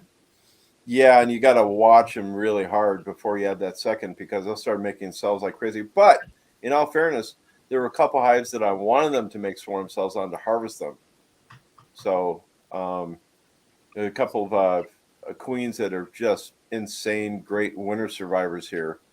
And so that's the reason I did that. And I was talking to one of my members in my club, and here last night, actually at a meeting, and she was doing a demery. She also belongs up to this Pennsylvania club that I belong to, where they really into the demery thing. And she was doing what Bob was doing, putting the brood upstairs and all that. And she was, the hive was strong. Thank you, and Randy. it was like she's harvested like 150 some pounds off of like 2 different hives. I mean, per hive. Yeah. It's unreal. And it's from what I can see of it. We have all these other problems with mites and all that kind of thing, but we have to. Talking about your tips and tricks and been at it for 25 years. I've been at it for a dozen years, and only in the last couple years, it's like, why weren't we taught this about single brood chamber management and how to work it? Or even just do the demery thing where you're taking the brood out of the bottom, not all of it, some of it, and putting it upstairs, and then you get this massive hive going, and you got all these field force out there that's going to just bring the honey in for you when the flow is on. Yeah, and that's what I noticed this year in my own personal hives. The strong hive had as many bees in the honey super as they did in the brood box. And that was the one that they filled the 9 frames full of nectar. Of course, it was drawn out, but they filled it wall to wall. Then you had another hive there that I had that had about half a super of bees, and they only had about half the amount of honey stored in, or the nectar. And then I had a sick hive over here that, they had plenty of bees in the brood box. I had 1 super on there, and there wasn't any bees in there, and there wasn't any honey in there. So that it showed me the amount of bees in that hive and brood and up and in the super is a huge difference. You got to have the bees up in the super in order to gather all that honey and everything. So I think that's the question I have about that, though. So right now, single brood chamber management, 5 supers on top. Yeah. So now I force them all back down. Now I got 5 supers worth of bees into 1 brood box. Yeah, but not 5 supers. You can't. I found out last year I had. I use mediums. Okay, so I'm in 2 mediums through the neck flow. Right. And the guy said, "Oh yeah, they'll stay in there and they'll get through the whole winter and all this stuff, and put yourself a sugar shim on top." I made up a 3-inch shim where I poured it full of liquefied sugar and made this block of sugar, and they ate it all. But what you got to listen, you got to figure out, well, what did you do? All these little techniques and all these little certain points. And I asked the guy, I said, "Oh, did you feed through July and August?" And that's when our girth is here in Maryland. "Oh, no, I don't do that." "Oh, your queen stopped laying because no nectar comes in. She stops laying." And then they'll also cannibalize the eggs if they get desperate. Yeah, well, that's we talked about that last time. It's during the dearth. Yeah, you want to trickle feed them, but put your pollen sub in there too, because they're going to, like you said, they're going to start cannibalizing the brood for protein. Right, but what I'm getting at is he didn't say about that tech. Here's a detail that he didn't tell me. Oh yeah, okay. That's a major detail. Now with me, I will give them. Well, this year I fed them too much last year. I had 2 swarms because of me feeding them too much. This year I will I'll feed 2 gallons to a 10-frame hive for that couple months. They'll get that, and I'll feed about 1.5 gallons to my nukes, which are 5/5, and that's it. I should leave a single deep brood box with 1 medium super on it. Then that should be my setup going into winter. I would. I mean, now this is what I'm doing. Well, I called him up and I said, "Hey, I had 2 swarms in the middle of August or whatever it was. You shouldn't have that. That's late in the time and blah blah blah." And I said, "Well, I had some sugar water honey. I put that super on. I had about 3 or 4 frames in there for them to eat, and they cleaned it out real quick because they were." Once you pull that honey off, there's no food down in that brood chamber. And I got busy, and I got back a week or 2 later, and guess what? There's a whole bunch of nectar in these frames. And I said, "What do you do?" "Oh, I take the queen excluder out and leave the box on." I said, "Well, that ain't single brood chamber management. It's 3 mediums. You're back to the normal size hive." So I had all this brood frame, and I'm like, what am I going to do to keep the wax moth out? Well, when he said that, I said, "All right, that's it." I loaded up a truck full of boxes that next morning, went out there and put the 3rd box back on, and that's their winter configuration for me. And then in the fall, because I don't have a fall flow of much of anything, I feed them sugar water. So that top box becomes a honey super. See, after I pull my supers off this year, I'm going to put brand new supers on with just wax foundation or plastic foundation that's coated with wax, and probably end up feeding 2 to 2.5 gallons of sugar water. That'll be enough to give them the opportunity to draw that new super out, plus store a little bit back in it for the dirt. Mm-hmm. So now, see, down there where you guys are at, you don't have any winter like we do. No. How cold do you get? 50? 30. Well, we get 30s and 40s. Now, last year we had a freeze. We got down in the teens for a day or 2, and then for a day or 2, yeah, okay, right back in the 70s.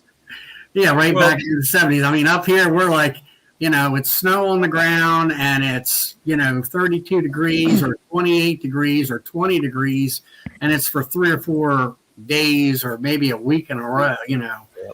And then go ahead, Will. Well, no, I was going to say, Bob, I think I'll tell you what I'm doing, and I think maybe it'd be good for you because you and I have been doing this about the same amount of time. Is I'm not putting all my bees through the winter in the same configuration.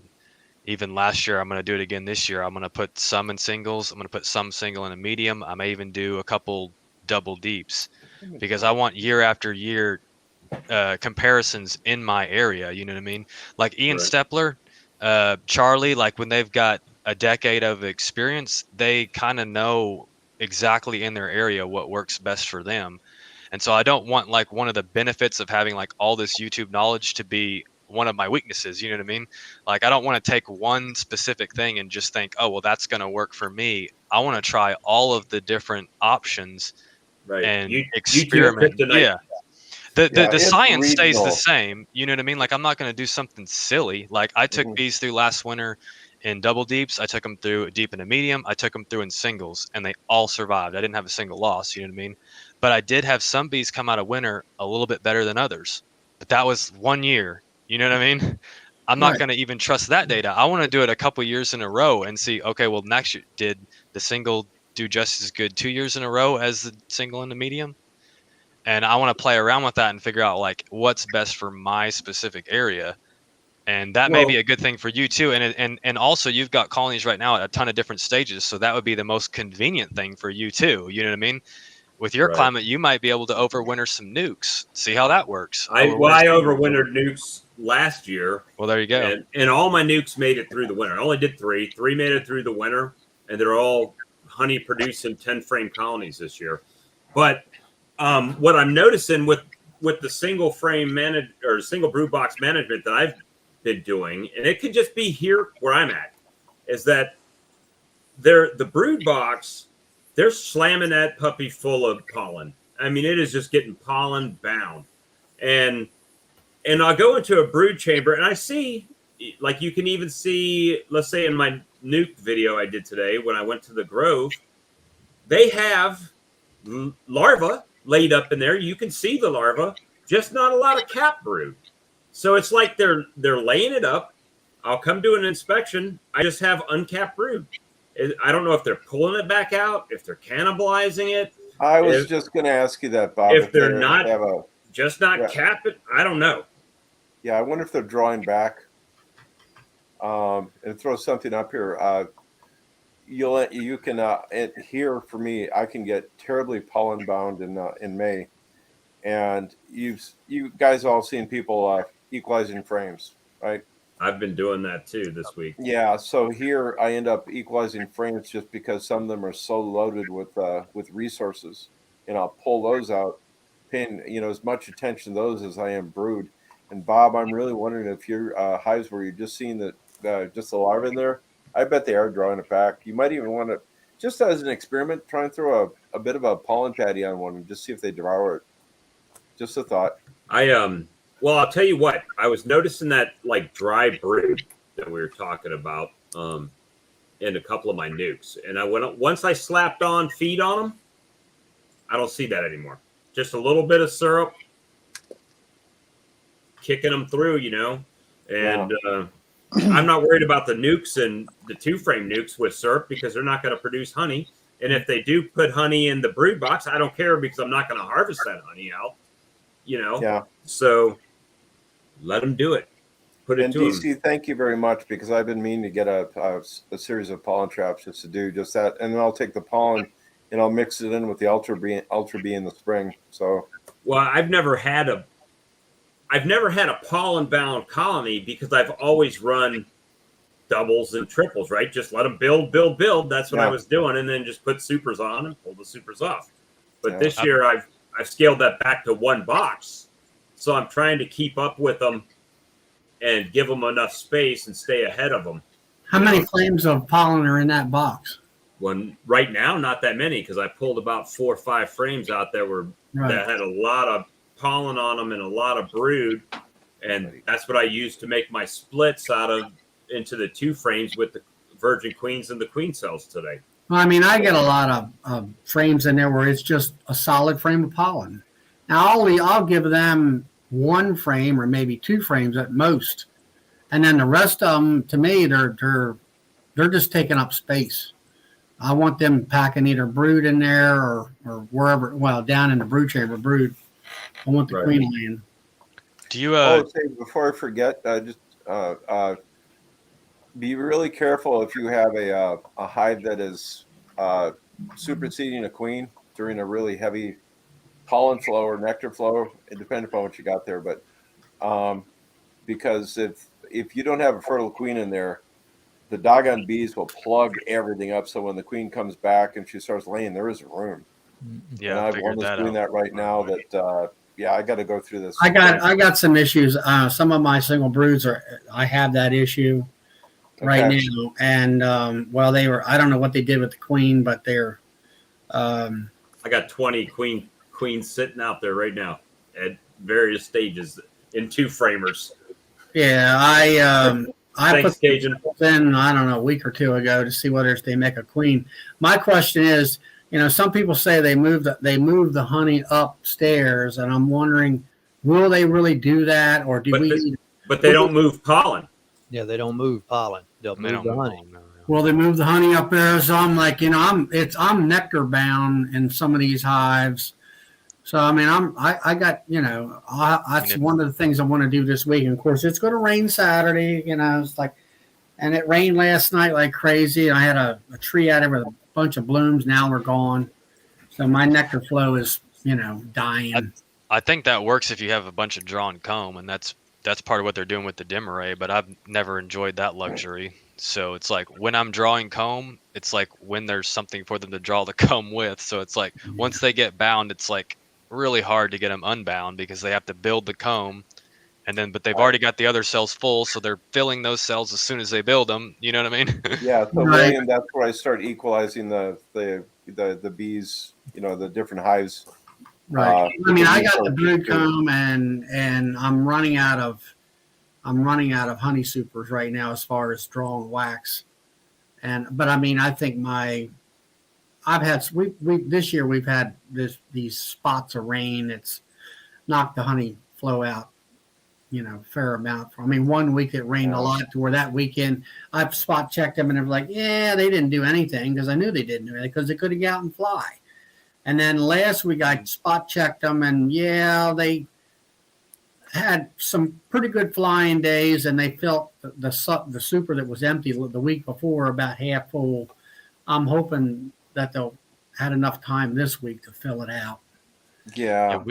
Now the thing with your pollen, your brood frames, if it's got pollen packed in it real hard and they're filling up, you can actually take them out and bump them on a tray and loosen that pollen up, and then you'll be able to collect pollen that way and give the queen a little extra room to lay. Yeah, I don't know. Just I like when I'm my cell builder, I'm looking for them big wide frames of pollen. Well, that's what I was going to ask you, Charlie.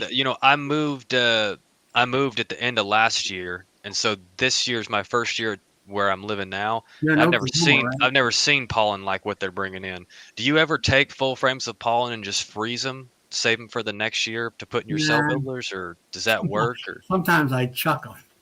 Most of the time, what I do is I'm selling nukes, and like, guess what? You're getting a frame of pollen because I want to get rid of it. I think Mike Palmer would do that. He would take full frames of pollen and throw them in freezers. Mm. But he's got so many doggone hives. I don't know how that would work out. DC had something kind of interesting. I mean, I'm not collecting pollen. It just, that's something else I can't have the time for. Now Larimore had one. Now he actually made another comment. He meant to say nectar or pollen. Is it possible to have pollen in the bottom of a nectar cell? A lot of times they'll put it there and mix it with nectar, and that's the bee bread. Sometimes that's another thing. You look like you think you'll have. Look at, I got a big honey frame for them to get through the winter. Well, half of it's only a 1/4 inch of nectar on top of that pollen, and they'll blow through. Yeah, blow through that real quick. Sometimes they'll cap pollen, and I think it's because there's something in the pollen that they don't like. Yeah, they entomb it. They don't. I think that's the correct terminology. Well, if they entomb it, then they perceive that as the bottom of an empty cell, and they'll do whatever. So if there's space, they'll go ahead and draw that out, put nectar in it. But like Charlie was saying, a lot of times it's only half a cell, and then they'll cap that honey. And so you may not have as much honey there as you think because of that pollen. Have you seen? Okay, they'll have it capped over. They'll have capped honey, and then they build on top of that capped honey and fill. Have you seen that? Yeah, so I've seen that. I've moved some frames up to undrawn boxes to try to draw them up. Well, then they've got a bunch of space there, right? And I've actually seen them go and then draw out even thicker, just like what you're talking about. Good thing my uncapping fork. Yeah, and then you got a big old wide frame, you know what I mean? Hey, Going over Ray, to the next put up one. Mark Miller's comment there. I'm interested in that. Is he using a squirt, thing on the end of a hose to actually wash it out? Yeah, and how would you do that without blowing the comb apart? And DC, yeah, that's the bee bread and whatnot around the brood. Yeah, the it would be outer ring around of that. brood. What's in with the brood would be the royal jelly. Oh, I'm sorry.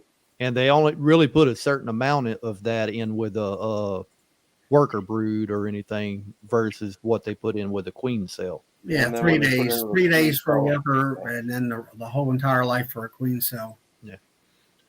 I don't know. I think we got somebody coming in the bottom of the chat room here. I mean, I think his name's Bob. Y'all want to let him in, or you want to hold? I guess. Charlie said, I guess. I think he's having a little computer issue or maybe internet issue. His mic went out. Well, I was on here, a couple of days ago, and it was jumpy and terrible. And tonight's pretty decent. Well, the other night when you guys couldn't hear me, I went to grab my charger, and that's what that was. The adapter that I have for my earbud that goes into my chair didn't like it or something. So I have a good charge. Everything was frozen and slow and terrible, and all. And it was raining here. I don't know whether that had any problem to do it or not. Triton, I hate to say this, but in 8 years of doing this, I've never heard of that. It makes sense. What is that something you have run into there, Charlie? Or they use capped honey over pollen to turn the nest over from winter bee. I don't understand what he's trying to say. I think he might be talking about storing it and the order that they might use it. Just a guess. I don't know. That way, I guess here in Maryland we have a tremendous amount of pollen. As far as natural pollen coming in, and it comes in pretty early. And I used to feed pollen substitute, the powder style, and I quit that because they would just make the hives pollen bound. And then I started here with Ultra Bee patties, and I'm not sure. I will have to say one thing, and I watched Brian from Castle Hives, and he had those Hive Alive patties. Now them bees ate them suckers up, and these ones that I have from Ultra Bee, I don't know. Sometimes you get, as soon as the maples hit here, they are not going to eat. Yeah, they don't mess with it. They're done. And this year, I didn't even put actual pollen patties on. This year, I put some winter patties on. Thanks, Triton. It's correct me if I'm off here, gentlemen, but I think the Hive Alive pollen patties actually have like 15% real pollen in them. Yeah, but what is the company that makes that patty for? Don't do that, Charlie. Global patties. Global patties. Global patties. Thank you. I think if they're not good. I don't know. I'm kind of leaning towards not even giving them pollen patties anymore.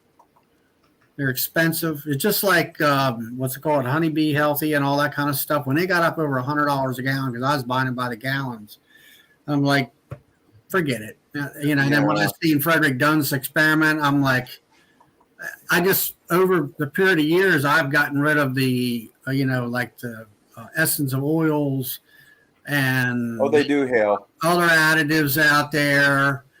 And I just went back to straight old sugar and let it go at that.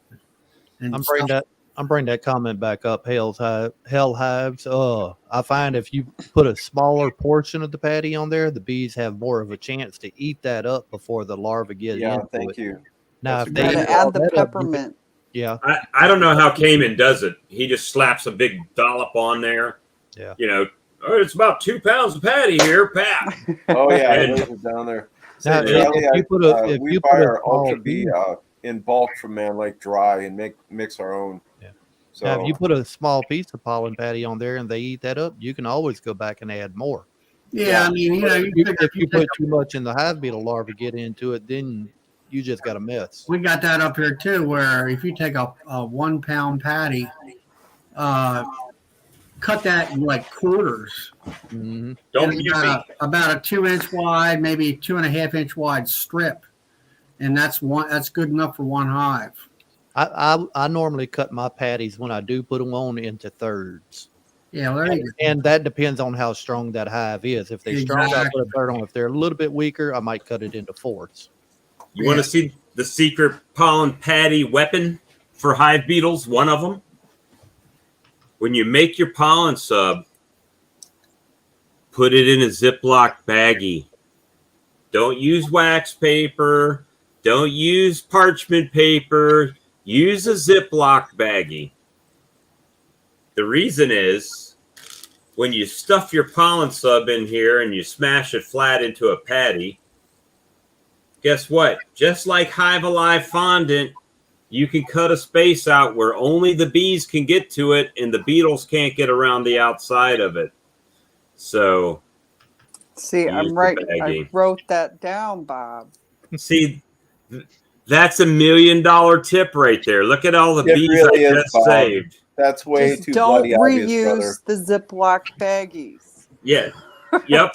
I mean, yes, it's not the most green thing. I guess they do have like probably biodegradable ones, but I found that just put a little half-pound patty in here, and you can even be, if you're even leaving, if you got a big colony, just slice the edge, slice around the edges. I actually did this in my peppermint pollen sub video. Just put a little slit around the side, and the bees will get in there and they'll just take it out. Next time you go in, just pull the baggie out. And you know something? For people like me that don't have any hive beetles, I like that idea just because it would keep the patty moisture.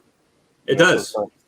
So thank you, Bob. And by the way, what happened with that putting peppermint in the in your pollen patties? I forgot. I'm not going to tell you. You got to go watch the videos. I watched it. I don't remember. So, He all wants right. you to rewatch those so he gets more watch time. See? All right. So let's say this one had peppermint in it, and this one didn't have peppermint in it. Yeah. What I've noticed is that about with the peppermint, they would eat it down to about the size of a 50-cent piece before I noticed any beetle larva in it. The other one, they would eat maybe 25% of the patty before there was beetle larva in it. Okay, thank you. So there was a drastic reduction. Yep, I own stock in Ziploc, guys. Lee will throw you a link for Amazon for the Ziploc Well, bag. you know, yeah. So that's Leo make money on the Amazon link. So I'll see if they got biodegradable. Biodegradable Ziploc bag. So the good thing is that literally you can just grab a clump of pollen sub and throw it in the baggie, right? And then just Ziploc it, and I'll Ziploc it and leave just like a little piece that's not Ziplocked, and then just smash it to smash the air out of it. I look at 33 Mile Bees comment there. I deliver rail cars to them to make them. You're keeping 33 in business. That's good. See, that means you got a Wonderful. super chat. No, I'm just kidding. Hey, just mess with you real quick, Bob. I got something for you here. Biodegradable Ziploc. They do have biodegradable. There you go. Drop the link. $24 for how many? Pack of 100. Oh my gosh. Yeah, See, they're not the cheapest.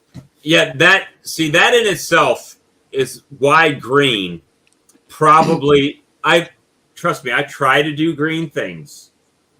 But that's why green is not going to work for a lot of people, because a lot of people only shop price. They don't shop, now there are people that don't care what it costs. We're just going to get the green option, right? But when you could buy 1,000 Ziploc bags for $25 probably instead of 100 green ones. I don't know. It's your decision. You guys make that decision. I'm not a big fan of paper straws. Paper straws? Nah, they get soft. I don't like them. I'm with you, William. I don't like the paper straws. Lee's the Google master. That's because Lee doesn't talk that much. Have you ever noticed most of the conversation is everybody else, and then Lee says, here's the link. Sometimes it's hard to get a word in, though. You know what I mean? You got to be quick. That and I'm going through comments and pulling everything else up too. Just look how much quieter it is when Mike gets up from his seat. Yeah, hey, sorry about that. I had my Siamese started growling here. No, I'm just picking on you, Mike. No. I had. They do put the paper. I had to go take They care do of a put the critter. paper straws in plastic wrapping. Believe it or not. Tobias, yes, they do. Good, Mitchell. Yeah, that's just a sigh. Big sigh on that one. For his A life lot of the green stuff is not actually as green as they would like you to think it is, but right. Mm. We was doing good. Well, when you were gone, Bob.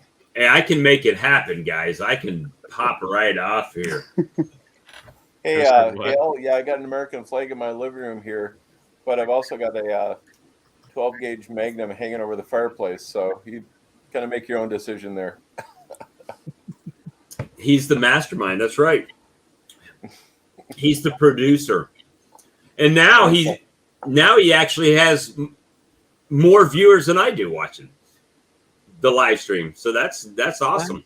We're tired right now.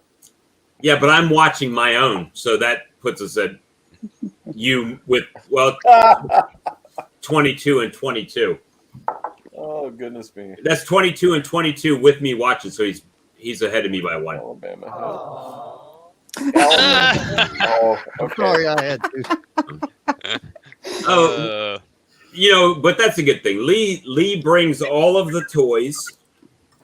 He brings all of the he's got. Do you want to show him what you got? And doesn't Lee pay for the StreamYard application with the 10 slots or whatever? Yeah, he pays for the StreamYard that lets us stream to both channels and the 10. But most time we don't have 10. I mean, so it's like it's an Elgato Stream Deck. It ain't going in focus though for some reason. I don't know what I'm looking at, but I don't know. It's cool, I guess. Basically, it's a bunch of shortcut keys. I could bring different stuff up on the screen. Oh, that's how you do that so bloody quick. We'll give him a sample. I just got that in today. Everything else I've been doing manually. Andy's got a soundboard. So I'm just getting the program in this one, so it's going to take me a little while to get. Now wait when we start getting transitions coming in. When he hits a button and it like flips everything up, it'll happen. We got if there's a dirt rooster sighting, what are we getting? Hit the, there you go. whenever the dirt rooster shows up, we'll all be trying to hire Lee to produce our content. It's it's great. I like the little features. I used to do a crypto show where we had full virtual green screen background studio and all this kind of craziness we had going on. Little tickers going that had the crypto prices like the NASDAQ going around. Oh, I'm glad I have a Lee for sure. I don't know why y'all think I have some animosity towards Lee. That's all in good fun. They just want to bust my balls. That's all it is.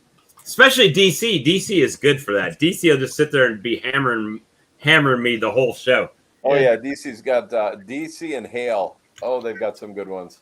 Now Daisy, I did have one earlier, but I took it off. It was the horse. I was thinking about Mr. Ed. Lee, you just got cooler. So you just gained more subs right there. Cajun gets a little salty sometimes too. It's just he's not as sophisticated, so he just posts emojis. So it's hard to tell. He does the. If it wasn't copyrighted, I'd put Yabba Dabba Doo on the. Sound. He was giving us shade for not talking about beekeeping stuff earlier. I saw that. We haven't had a Brad sighting because there hadn't been any big names pop in. Well, and if Brad was on, he'd be talking about feeding his dog apples and a bunch of crap nobody cares about too. So, the nightly honeybee news. I actually do have some honeybee news here. I just ran into something that Dr. Humberto, I can't remember his last name. What's he a doctor of? I think it's entomology. Is he? Well, then that's the closest thing. Inside the Hive TV. I'm going to look him up now to see what his degree is. I watched that a little bit. Inside the Hive TV is pretty good. So he and I actually kind of stay in touch because I'm working on those propolis boxes. But he actually found a company in Georgia that has figured out a way to inoculate not the bee vaccines. Yes, DC. Humberto inside the Hive TV. DC caught the same thing. So they actually figured out a way to feed dead bacteria of different chalk brood and fall brood to the bees, and then they feed it to the queen, and then the queen, the way they metabolize it is just insane.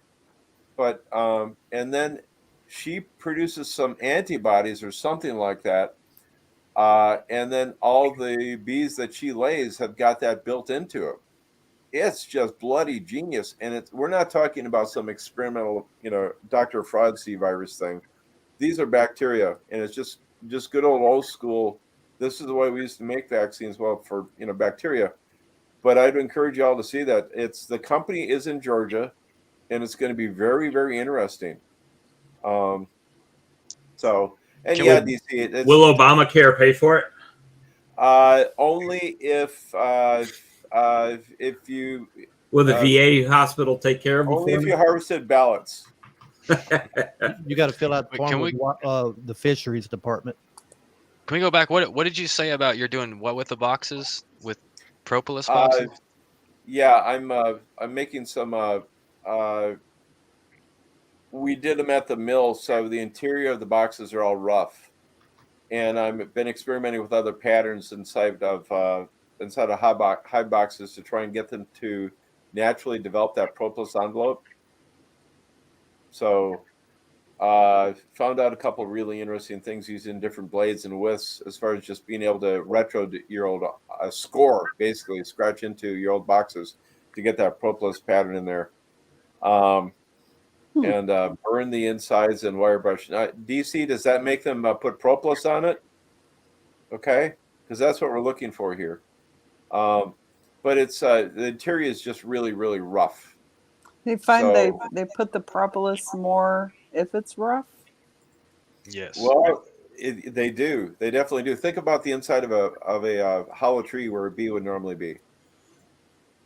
So DC I'm trying to think where I've seen it most in my situation. They completely coat the inside of trees. Yeah, They it's completely heavy. coat. And if you look at I've the entrance, removed a bunch from trees. Yeah, rough it up. The entrance that they have, the knot hole, is just caked with the stuff. I'm gonna. They'll bring it out of the hive all the way on the front of the tree around the entrance. Also, That's what I was talking about. Yeah, the knot hole. I'm gonna say he's a biologist. I'm Well, sorry, what? I'm gonna say he's a biologist. His degree's in biology. Yeah, it's biology. I thought specifically it was Umberto, but DC, what burning the interior and then wire brush the carbon off so it brings out the deep. You must be talking about the layers of the wood grain. That's what he must be talking about. Yeah. Yeah. DC, I definitely want to screw around with that, buddy. I would think it would still leave a smooth surface, though, wouldn't it? Yeah, but I think he's talking about charring it pretty heavily and then taking a heavy wire brush. Fiber grain. Okay. Hey, if that works, I've got to give that a run on some of my existing boxes. But Bob did that. So, with Mike, his are you? hives? Say again, Charlie. Bob did that with his hives on the outside. Outside of him, yep. I did the Well, outside for him. we're trying to screw up the interior to make it rough so they'll. Yeah, they'll, I've heard of that before. So, Mike, Yeah. are you doing anything? Are you milling your lumber at a thicker width and then shaving it back down, or are you just taking a 3/4 inch and then running your blade on that and actually thinning the walls down? I'm taking raw boards right off the mill. So you're still ending up with the 0.75 of an inch thickness on the walls. Yeah, it is. And then the trick is to run it through the planer with only one's top blades running, so the lower part isn't being touched by the planer and smoothing it out. So I've got a couple videos up of that. But you guys so you're playing around with different blades on your actual mill. No, not at all. We're using a Wood-Mizer T40 Super whatever, and we've got a big bandsaw blade, and it's just the grooves left over from when you are hitting that wood, the raw log, with that bandsaw. Surprised you guys haven't said anything this stream. You haven't noticed. None of you guys have noticed. I noticed, but I didn't want to say it because I didn't want you to think about it. Now, I will say that I have not been 100%. However, big difference. Hey, small victories. There you go. There you go. Claremore and Cajun said it a little bit further up the chat there. Fantastic. They probably said it while I was offline. And no, it wasn't to smoke either. I went to get a drink and came back, and then it was like, wait a minute, didn't want he to call muted me. attention to it. I 'cause was about know to say what that, it's that's like. why he went offline, either to smoke or just get to a break. No, quick and then I was I was trying. like, oh no, my sound won't work. Well, I figured I got up and that Lee muted my mics for background noise, and then when I came back, I unmuted it, and it said that it wanted to use my other camera and that the browser disconnected my mic, and I don't know. So I just went ahead and redid it. Yeah, I tried to unmute you when you were talking, and it wouldn't unmute. It said your mic wasn't connected correctly or something. Yeah, I don't know what happened. Just right in the middle, but it's all good now. All good. What time you got to hop out tonight, Lee? Because I know you got to go to the thing tomorrow. Pretty much whenever. I don't have to go up there until 10 o'clock. It's Oh, okay. about 20 or 30 minutes from me. So we got as long as you guys want to hang out then. Cool. We just made 2 hours. Say, does anybody remember where Silver Gorilla is? Texas? Well, he said -9 at one part.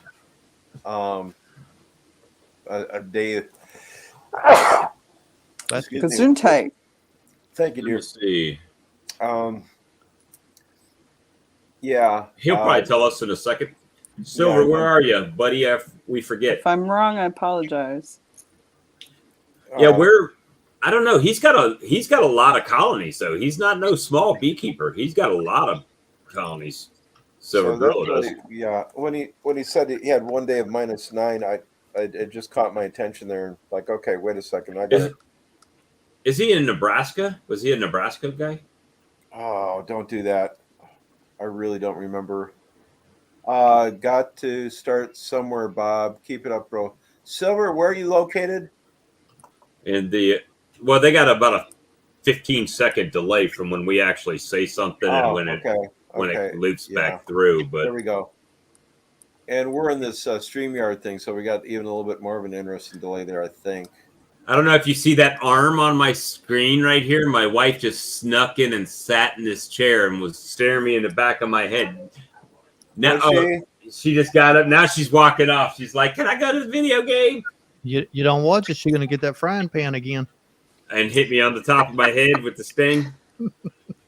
She's going to get you on the other side tonight. She wants to play her video game, so maybe I don't get to hang out like I thought I would. I can. I just have to move my camera. She doesn't like to be on camera. Tell her, come on in and play. On the camera.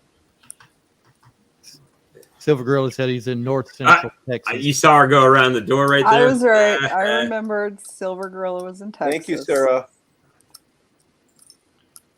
Hey, so Silver, I wish you'd come on sometime so we could talk. Because over these last few months, we get little bits and bits and bits of comments, and then we got to weave the story together about how everything came. So I know, she snuck in the other door. Now she's sitting down now that I moved the camera. Oh, really? Okay. Oh.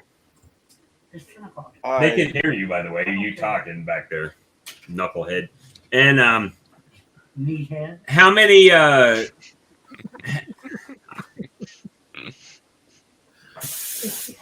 You'll see Bob fall out of that chair in a minute when she pops him. I just shot her with canned air. She's got some thick. Get out of here! You're bugging me, kid. So oh yeah, it's getting. How many colonies do you have, Silver? That's what I always forget. She's playing. I don't know what's that retarded game you play. What do you mean retarded? What is it? Game? It's Lost Ark. Lost Ark is what she's playing. Gosh, Ark or Ark? I haven't played that one. A-R-K, Ark. Last Oh, Ark. really? Lost Ark. I don't know. Lost. Okay. Hey, Bob, ask her if she's ever heard of of Ethiopia, Timcat, Axum, Ethiopia. Hey, have you heard of Axum Ethiopia? No. No, she hadn't heard of that game. No, Anyway. no.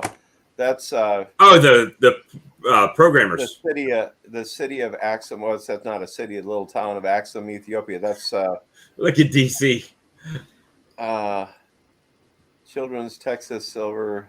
Lost Ark is a good game. A cool game. Shut up, Bob. Yeah. No, they actually have a November 18th every year. They take out what they say is the Ark of the Covenant there. And there's one guy that's locked in the church for his life, and all he does is take care of that thing. He's locked in for his life. They just like bring him food or something. Yeah. Like the old knight on the Raider or the Lost exactly, Ark. Sarah. Yeah, I'm not joking about that either. My goodness. Yeah, I've got a friend of mine from Ethiopia, and I can't remember Graham Hancock. That was, I think, his initial first book, The Sign and the Seal, about that. It was really interesting. This is the only channel you can come to a live stream, talk about YouTube video creation, video games, the Lost Ark of the Covenant, and bees. And bees, yeah. God bless. I can add prospecting. Prospecting. I know how to find gold in a creek. I want to do that. Supposedly they have gold in the creeks around here. Yeah, But see, I couldn't do that. I would end up having like a whole sluice box, and I'd be out there with like everything, agitators, and I would have the whole. I would find one nugget. Next thing you know, we'd have gold rush on the river here. Gold fever is a real thing. Oh yeah. All right, Gross got 260 hives. Wow, there we go. I'm catching up with you. He does it for a living. Pets and marital advice. I love it. Well, as of today,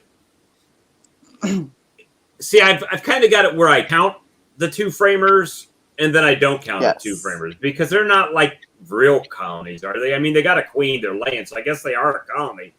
But I don't know if I should count them as having colonies or not. If I count them, I've got like 61 or 50. 51? I was about to say you got 37/51. 37/51. I got a question for Silver Gorilla here. How many of those hives are you running? How many nucleus hives? Do you run nukes there? I would assume you did as resource hives, but I'd be really curious to. God dang it, Guy! I'd really like to have you come on here for crying out loud.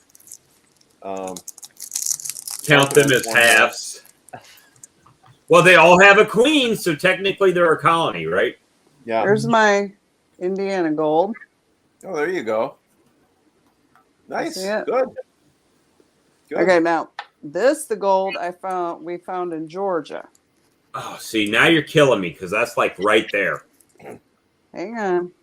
Don't tell me South Carolina gold. If you tell me South Carolina I haven't been now I haven't yet, but I want to. This is Georgia gold. Wonderful. How many hours were you out there doing Georgia gold? A lot more in Georgia gold, but we went to the Chisholm gold mine. Right. So they basically chop up the ore for you and then you pan it. Okay. When we were there a couple hours, we took my dad. It was fun. It does get addicting. It does. We're at the Pickled Crow gold mine wash, and we're on a beach up in Canada. And you would not believe the sand there. It was actually just gold. It glistened. It was just, we didn't know what it was at the time. It was just crazy. Anyways, so what all you guys got? What did Silver go here? Hope to increase after the flow. Would like to get to 300. Hive equipment is expensive as heck right now. Silver, honestly, and see what you guys think of this. The number one comment that I've been running on all the beekeepers from Charlie and everybody, is we don't have enough supers. Well, I got supers. So honey supers. So I got probably 30 of them out there that aren't being used right now. Well, that's bloody fantastic. That's absolutely. No, it's not. If I had 30 that were being used, that would be fantastic. 30 sitting in my yard aren't doing nothing but rotting right now. It's better than not. The biggest thing is having drawn comb. Oh, that's right. Lee, you were saying you were running out of supers. That's what it was. I forgot. I got a couple left, not too many, but my plan for next year, I don't think I'm going to try to increase in colonies next year. I'm just going to start dropping a bunch of money on new supers Okay. next year because I'll have a lot more drawn comb, so they'll Yeah. be putting up faster. So I've got 50 supers coming here, and here's the other side of the coin. I'm not certain where the hell to put them all. So, yeah, that's definitely that's my thing. I mean, I don't have any storage. I have no shed. I got one little pump house that I've got stuff in, and now I've got my honey house. But if I put everything in the honey house, then I don't have any room in the honey house. I might as well just left it jammed up with the crap that was in there to begin with. Well, how high are your ceilings in the honey house? Probably maybe 7-8 feet. Well, you can stack supers all the way to the ceiling. I mean, heck, you ought to be able to get, what, about 12, 14?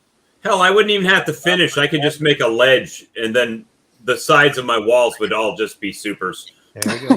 There you go. Like that Slovenian hive, right? Just stack them all up and let them go. Could be.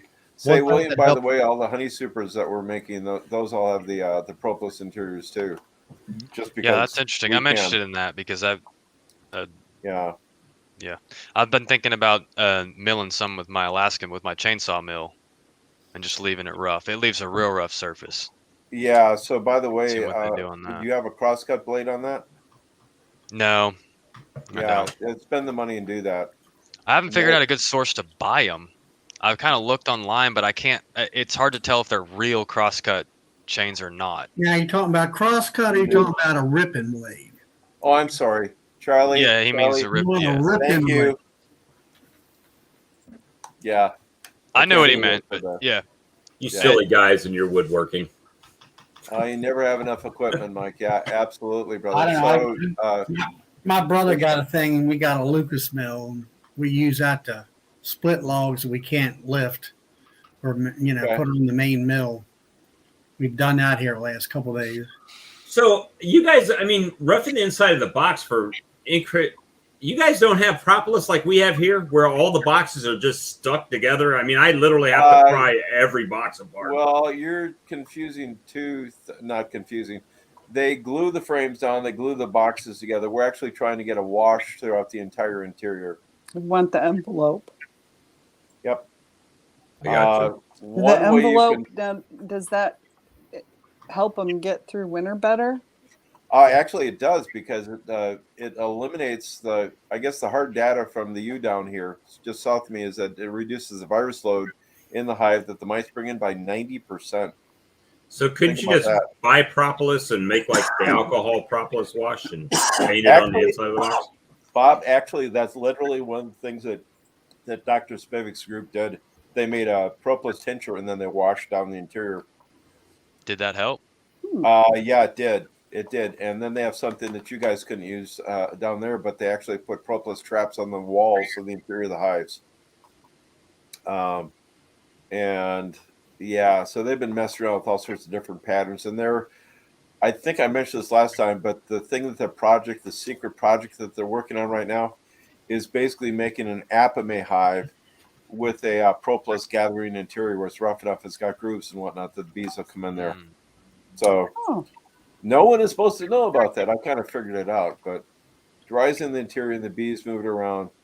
I've often wondered about that, how much of that they move there, DC, because I know some of the stuff that gets in deep, but bees are industrious, for crying out loud. So just get you a pump sprayer. Sorry. No, I was just saying, get a pump sprayer and make a big batch of propolis tincture, just pump spray them all down. I'm sure, Mike. I'm sure people have tried like screen and different fabrics and stuff. You have I was messing around that about 4 years ago. Yeah, I figured probably that wasn't an original thought, but did that work or no? It did to a point. I took a regular window screen, metal window screen, and I used thumbtacks and pushed in there, and they did to a point. It wasn't exactly what we were looking for, and it depended upon the hive too. So. That's one of the reasons works wellish. Yeah, with the screens, DC. Yeah. Build 4 more hives lands so I can split my original hives. Really? The lay-ins hives? Hang on a second. Try to build I'm trying to figure out with the Lance hives wouldn't you have to buy a special extractor to extract those out, or do the frames come apart because it's like a deep and a medium together, right? DC. That's what I was wondering. Oh, I got a Deeper friend of mine that she has those, stuff. Yep. and what she does is, like you say, it's a deep and a medium. I think it is, but they've got them zip tied together. Okay. So she can, Just clip them and spin them and whatever. There's a guy on YouTube that's made like a little dovetail deals where he slides them in, do like a little dovetail. Well, that's neat. just locks them into each other. Well, it just slides in. You know what I mean? He cuts a groove, and it slides in. He builds them himself. It's kind of over the top. Yeah, that'd be kind of like a focus on the screen to block out any light. Yeah, that's yeah, they'll do that too, DC. Yeah. And Hale, if you end up with a bunch of, for everybody else too, if you end up with a bunch of propolis, the way to get it off of flexible stuff like screening or plastic sheeting is you throw it in the freezer, and it freezes brittle, kind of like then you just pop it off. Like peanut brittle. And by the way, if you use propolis traps, folks, do not try to clean them completely. Just freeze them and break off what you can, and call it even. You get about 90% of it. Don't bother trying to get the other 10%. It's just not worth it. Well, I've noticed my queen excluders have just become wax traps because they just wax the crap out of them. No kidding. Yeah, wax on the bottom, to the frame, and then wax from the top frame down to the queen excluder. So and I just scrape it off and throw it in the melter. Right. I forgot. Are all of yours plastic, or do you have metal? I've got a mix. Okay. Really. I prefer the metal ones, actually. The only thing I don't, with the metal, because they propolize so heavily down here, that you literally got to basically go around the whole excluder. You can't just start on one side and pull it up with the metal one. Yeah, that gets kind of arduous, but yeah. Same here, by the way. I'm wanting to end up doing one small yard with just Caucasian bees for the propolis production, though, to be able to tincture it. I don't know. My bees, they're pretty tincture prolific. Is amazing. Yeah. It's helped me on, a couple of issues. I make feverfew tincture for migraines. Mine are pretty prolific propolis makers, and I think it's just because of the pines and the pine sap we have here. I don't know. That's the only thing I can equate it to is all the pine sap. I used Everclear. Yeah. Yep. I drink Everclear every now and again. I don't drink Everclear anymore, but I used it for my tincture. I had a bottle here somewhere. I don't know where it went. That apple pie that I've got is Everclear in it. Yeah. I've made apple pie before. Yeah, DC, exactly. And we talked about that last Tuesday too. So it's trying to make any kind of income we can from that. And that's why I was encouraging everybody here to put propolis traps on and then and sell it. You don't have to make tinctures out of it. Just the regular propolis. They'll buy it from you as is. And if you clean, if from the traps are clean. Yeah, and do that out. Bob, you said their propolis isn't really hard down there. Do you have any cottonwoods down there by any chance? Yeah, we do have cottonwoods in the area, but I couldn't tell you. I'm just going by off what NASA says we have here on the honeybee forge. Oh, no. The reason I mention it is that what they found, at least in Minnesota, the bees were basically ignoring the conifers, and the favorite resin that they would use was cottonwood. Well, I know when you open up the colonies, you can smell the pine sap inside the colony. Yeah, there you go. That's what you got going there then. That's wonderful. Stuff, she said she will buy all the pollen, propolis, and honey I want to sell her. Good. Wonderful. Yeah, I got a local, I guess you could call her an herbalist. Yeah. She actually has a website. I don't remember exactly what it is, but it's something like hippiewitch.com. It's an older lady, kind of from the hippie days. Heck yeah. Anyway, she makes all kind of different tinctures. She has, I mean, just massive herb garden stuff. Mhm. I told you I got a lady that wants me to do what do you call it? Not CBD, but the hemp infused honey. Yeah. Oh dear Lord. Yeah. I mean, hey, I'm telling you, she said she's been buying it out of Colorado, just hemp infused, and she sells it at the farmers market down by the beach, and people buy the mess out of it. Oh, I bet. And, Oh, Oddly the market's hot. I mean, and it's expensive. Yeah. Oddly enough, I have a hemp farm, private little hemp farm over here northeast of me that they want me to put 20 hives on there. go for it. Yeah, I will. That's it's just I don't want to do that many that far away, but yeah, not a problem there. What is Well, the that- 600 pounds of trusses? Well, after getting hit in the head by Oh dear Lord. And you're not dead? So that one. We've got Maybe he is dead. well, that's one thing. Deliver honeys to stores less. Yeah. Don't do it. Don't do it. Well, I mean, on the scale you got to do what you got to do. I mean, obviously you're able to unload a lot more honey than the rest of us, and it's a different ball game for you at the level that you're at. So $3.50 a pound in the barrel. My issue is I don't want to pasteurize it because it ruins it. Yeah. Pasteurize what? It takes the honey. When you pasteurize it, it ruins the pollen and the propolis that's in it from just straining it. Right, but who wants you to? No, we're talking about the comments here.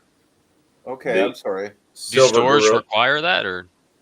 Well, when you send it to a packer, I mean, Bob Benny doesn't. He only warms it to 95. Yeah, I don't know who made that comment, but that just doesn't sound right. But a lot of packers do, though. They'll heat it up to give it that consistent color. Yeah. Maybe I misunderstood, but I thought in order to sell in a store, it has to be pasteurized. No, not. Not that here, could be not in a regional Oklahoma. thing. Yeah, because we don't do that here. Not even close. So. Might be in Indiana. I'll have to go back and read my. Could be an Indiana thing. New laws for selling honey in Texas. Houston Beekeepers Association. Basically, when was that put up? They have no law. They can sell to anybody as much honey as they want. Well, it's Houston now. You got to remember how leftist Houston is. So. No license, nothing. Just can't make over a certain amount. Okay. See, there's quite a few places like that, but not good Oklahoma. Yeah. I think they loosened up on us again here recently. I think is what Castle's referring to. Castle Grounds apiary is in Oklahoma as well. Like if you look at some of your states, they won't allow you to sell raw cow's milk. It has to be pasteurized. Right. I believe there's only 5 states that still enforce that, and Louisiana is one of them. You can give away all the raw milk you want, but you cannot sell it. Well, that's when you get the love offering for the raw milk. Yeah. It's a donation. We suggest $10 a gallon for this raw milk. I had a very interesting, speaking of pasteurization, because I'll bring this around to honey, but I had an interesting conversation with a director from, oh dear Lord, I forget what the name of the big insurance company is. And I was talking about how much more flavorful raw milk is. And if you guys had never had it, you'll have to try it. But, and I said, there's just such an amazing taste difference. And she looked at me and she says, you can't drink raw milk, you get sick. And I thought about it for a second. Yeah, Charlie, thank you, dear. You're a great man. I turned around, Charlie, and I looked at her and I says, really? Show me all the dead farmers. Right. And she shut the hell up. Even with like I sell a lot of eggs. You know, if someone's never bought eggs from a farm before, like you got to tell them, like, look, you don't have to refrigerate these eggs. That's just try to explain that to them. They look at you and they're like this. That's just a United States thing, you know, to prevent salmonella. But you just leave these things out on the counter. There's a natural bloom around the egg. Yeah, and some people have never heard that before. Yeah, as long So as they farm been fresh first. eggs you can just leave on the counter. Yeah. Oh yeah. Yeah. If you don't want, the reason you You have to don't wash 'em. refrigerate eggs is because they wash them, and they Right. wash off the natural. The bacteria. Yeah. Well, there's a bloom Oh. around the egg that prevents bacteria from permeating the eggshell. But if they're But if you, washed, you then should. bacteria can go right in. Yeah. So you should I mean, they refrigerate them will, if they're washed. If you wash them, you have to refrigerate them. Yes. now they Okay. will still go bad over time, but nowhere near as fast as if they've been washed. But like Correct. here in Louisiana, even to take them to a farmer's market, they have to be washed and they have to be in a brand new carton. You can't reuse cartons. Well, if See, I y'all don't watch do the live, chickens, so. if you watch my Yeah, live don't today, wash your eggs, Ohio. Yeah, exactly. if you watch my live today, I took Amir chicken eggs. Yep. Now I did rinse them because they had some wood chips and stuff on them, but and I told them you might want to put these in the refrigerator. But yeah, I mean that's the same thing. You can still you guys- refrigerate them with the bloom on. They'll last a while. Now you don't want to refrigerate them and then take them out of the refrigerator and store them for a Right. period of time. You don't want the Right. big huge temperature That's what swings. You know what I do, mean? I don't Even with the bloom on, but Typically, what happens here is I take them from my counter, we wash them in the sink, and then we crack them open and put them in the frying pan. Now, You what know- Tobias is talking about here, storing them in water, they call it water glass, and you mix water with activated lye. I think it's lye. Oh, I can't Then remember. do if what it's with that? lye. I can't remember if it's lye or lime. I think it's activated lime. You mix water and activated lime together, and then you can put your eggs in it. As long as the eggs are covered, they'll stay good for years. Oh, yeah. I saw somebody up in Alaska doing something like that. They call it water glassing. Okay, thank you. And I've pickled eggs and all kinds of stuff like that. So, Silver Gorilla, you're talking about selling 600-pound barrels for $2,000. That comes out to about $3.30 a barrel. Well, the good thing is you basically don't have to. I mean, you just extract it and put it in barrels and Yeah, done. Right, it's yeah. gone. So you're I not. think You're not bottling everything. Mitsubachi Tamago. If I had the money, I would buy it for $3.50 a pound per barrel, and then I would bottle it myself and sell it for $10 a pound down here. Now, like the local apiary by me here, they sell a 55-gallon drum for about, I think it's $1,200, Okay. $1,200, $1,250. So I think that comes out somewhere around $1.80 or so a pound. But then it kind of Wow. takes you from honey producer to honey packer, right? When you're buying people's honey, so it's different rules at that point, probably. Now, if you buy the same apiary, like I said, it's around $1,200 for a 55-gallon drum, or you can buy a 5-gallon bucket for $200. Okay. I have yet to fill a 5-gallon bucket, so I. This is your year. I'm This is not your on year. that level. It only takes like 20 frames? I've got about almost half. It's About almost 18 to half full 20. right now. Oh, you'll get it. But hang on, Sarah. How many of those frames that you've got were drawn out to start out with? Oh, let me see. I wrote it down. I think I filled like 7.5 5-gallon buckets last year. Okay. Yeah. I had And 3, for 4, every- 5, 6, 7. So I've done about 13 frames so far. Okay. Oh, clover, honey, silver gorilla. Clover and buckwheat. That's what I grew up on. You son of a gun. Oh man, childhood happiness there. So to everybody in the audience and whatnot, if you're thinking that you only got like 20 pounds out of your hive or something like that, and you have an extractor, you're not scraping it off. Once that comb gets drawn off, you're going to see a major increase. So just hang in there, folks. Oh yeah. So it takes about 7 to 8 pounds of honey or nectar, whatever, to draw out 1 pound of wax. Yeah. I live in next year country. I know that next year is going to be. Yeah. Once they get that comb drawn out, the next time you put it on, you ain't going to realize it. I mean, it's going to seem like 2 days later, you got to throw another super on if you got a good flow. Yeah, the ones that I've already put back in that I extracted, they're full but not capped. So Yeah, you're on your way. Yeah, and it's getting there.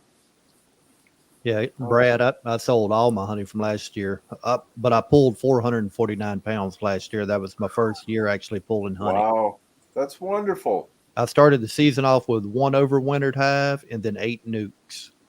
And That's fantastic. 449 off of that. Congratulations. This year, I'm hoping for about 900 or so. Absolutely wonderful. Well, wait a second. No, never mind. That's just fantastic.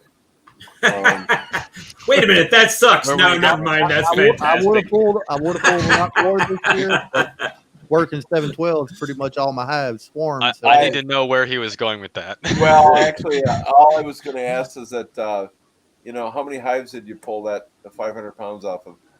That was 1 overwintered hive and 8 nukes. And that was it. Yep. And how much of your medium honeycomb was drawn out? Your frames? Pretty much 100% of my mediums were drawn out from last year, but I bought more this year, so I had some more I had to draw out. Okay. That's just great, man. Yeah. But yeah, like I said, it would have been more than that I'm going to pull this year, but working all the hours, pretty much every one of my hives swarmed this year, so they had to build back up. Well, that's the whole thing, though. I mean,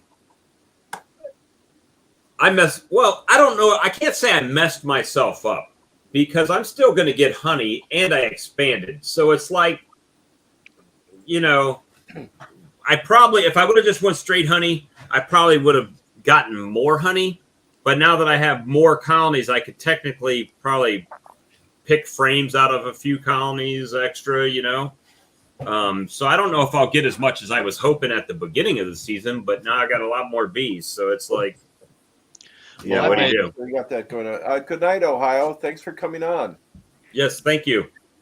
Well, the goal I set for myself was I basically made a goal to expand, you know what I mean? And then I've set a few hives aside for honey. So that way in my mind, all that honey is going to be a bonus and I should feel pretty good about it, hopefully. Yeah, good point. That's my logic. And I drew a lot of comb this year. So, I mean, I'm pretty excited about next year, assuming they all go through winter.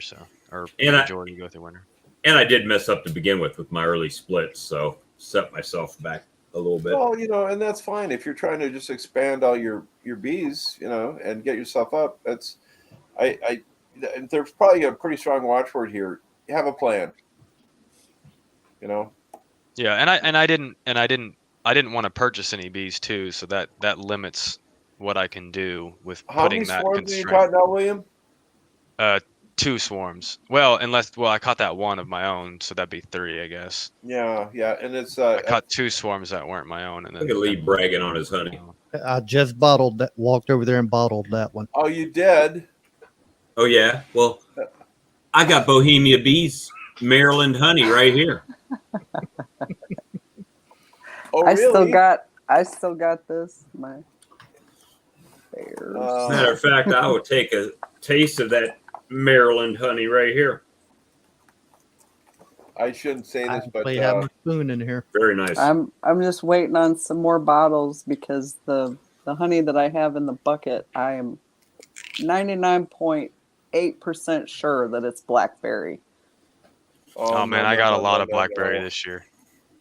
Because it smells amazing. Sarah, where are you getting your bottles from?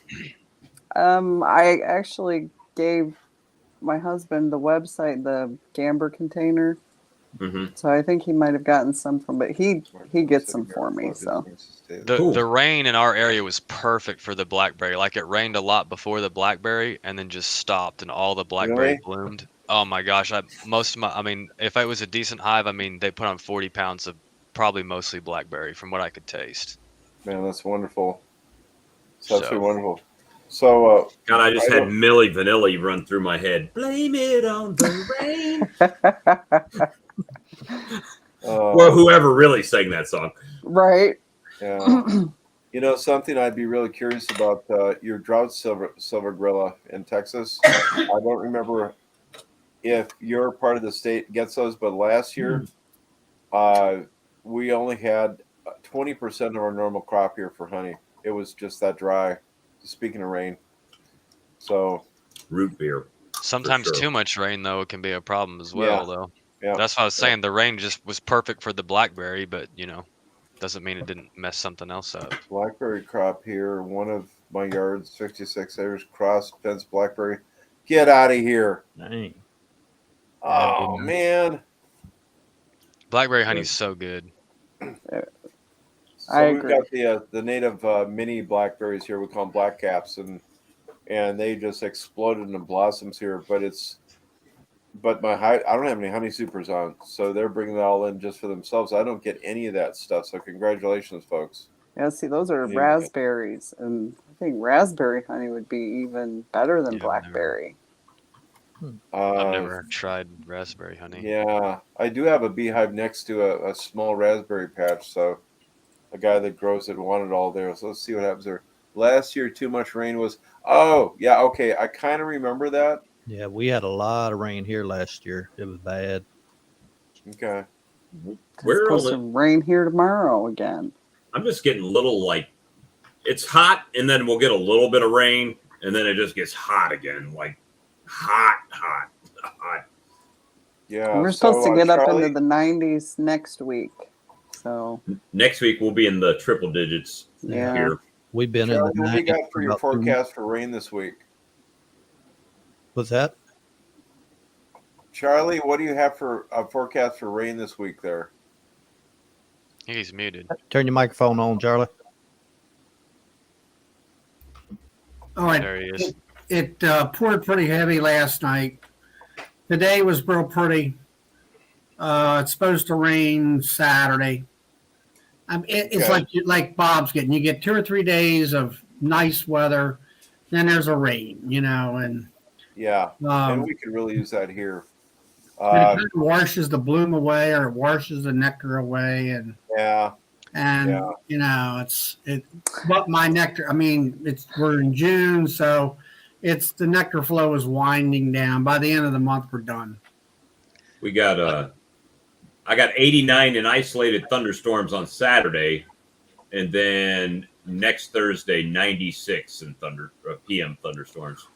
It's But been between now and then, it's 94 to 101 is the highs. okay. We've had We're in the quite a bit of 80s, and not too bad at night. Yeah, we've had a lot of rain, but I'm hoping that in between the rains, the bees are bringing in some clover or something like that. I mean, I got a lot of clover blooming. Well, Yeah, And they're hopefully hitting the dry pollen sub here. Just Man Lake or the Ultra Bee in a tube feeder, they're hitting it. Like as far as right now, it's like little after 9:30 here. We're still at 84 degrees. Heat index is 93. So, I Pretty mean, warm. it's warm here. Yeah. Now we're at it's 10:30 at night here, and it's 66 degrees. Okay. sounds better.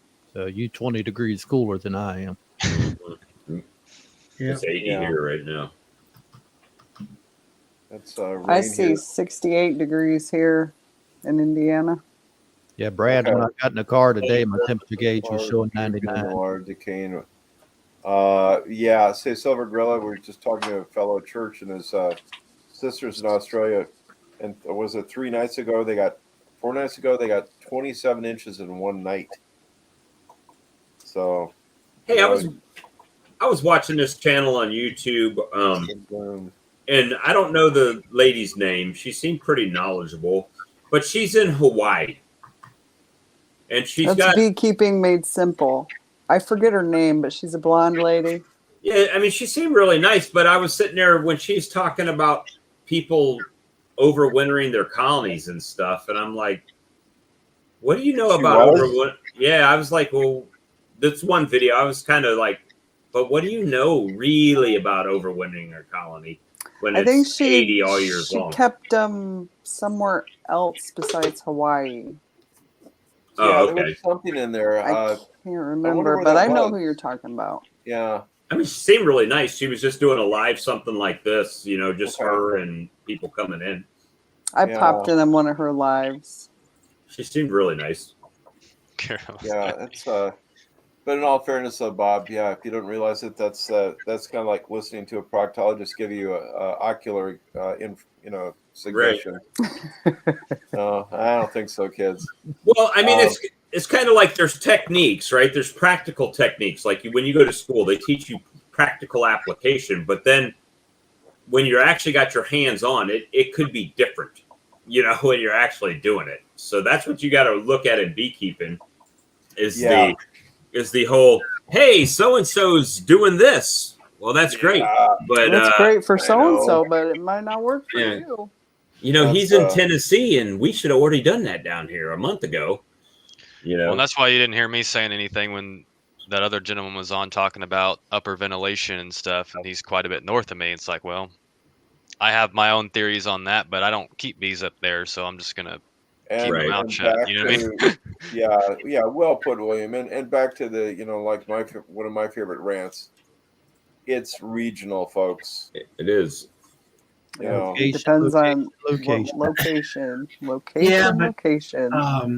They were talking about like the guy up there and the Yukon, about. The French guy. Yeah, well, whatever. But what I found here. I love it. Oh, he's got some name I can never remember. It's like I couldn't.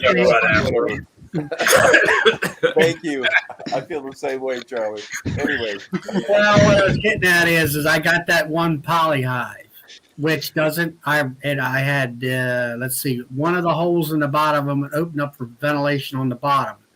The top of it is completely shut up as far as the wintertime goes, and the rest of my hives are wood. And if you're running one of them insulated hives like that, you can get away with no upper entrance. And it does have a little bit of water, which the water will kind of go down the sidewalls and they'll drink it and everything. And then the wooden hives, which are not insulated, those I always got these little blocks that I always put on my inner covers and check that telly cover up about 1/8 of an inch. It keeps the moisture out of the hive. And it kind of depends on the type of hive and how much insulation, and when it comes to upper ventilation and things, whether having none versus having some, that's what I found with it so far, because that's what I did with it last year to experiment with it. Yeah, I absolutely concur with you. Did kind of the same thing. What do you do, William? No upper enders? Yeah, no, I don't. Of course, I'm in Oklahoma, but I just have one entrance, and I keep. Yeah, but what do they do? Just how's your weather out there? I'm in the northern part of Oklahoma, so I mean we get some cold days, but it's nothing like it's nothing like Pennsylvania. Yeah, I don't know. Yeah. Where are you at? You're near Pennsylvania, aren't you, Charlie? I'm in Baltimore, close to Baltimore, which is south of PA. But there was a guy on a chat that I was, and he was either in your state, somewhere's in that area there, and I found that the correlation of how hot it is and cool it is and the weather kind of depends the what's it called, the longitudinal lines are on the globe, and he was kind of like in the same weather pattern area, even though he's in the out in the Midwest. Yeah, I guess. Yeah, I know what you're talking about. We could look up the zone, the agricultural zones. That might be some sort of indication. Say, I got a question for Silver Gorilla here. When you're running, he just put something about the 1800s. The wax musk were the scourge. Good night, Michael. Thanks for stopping in. Good night, Michael. So yes, Silver, Texas Beekeeper. Yeah, I got the link on that book from the other day also. So Silver, what are you doing for your mite treatments down there? If you don't mind. Like if he's running 300 fives, I'd just be really curious about this. Frederick Dunn does not use upper ventilation. Well, Rich, just keep in mind what we were just talking about. It's regional. Yeah, now you got to remember where Fred is. He's up there in Pittsburgh. He's also close to the Great Lakes area, and he gets that lake effect snow up there. And I mean, they get it hard. If you're within, let's say, 20 miles of the lakes or so, you'll get 10 feet of snow up there blowing off that lake. Yeah. Once you get out past that band, I know some truck drivers, you get out so many miles out beyond that lake area, then you don't get no more than, let's say, 4 inches of snow or 6 inches of snow. I can attest to that being from Michigan. Yeah, Well, there you go. You know, I've seen it.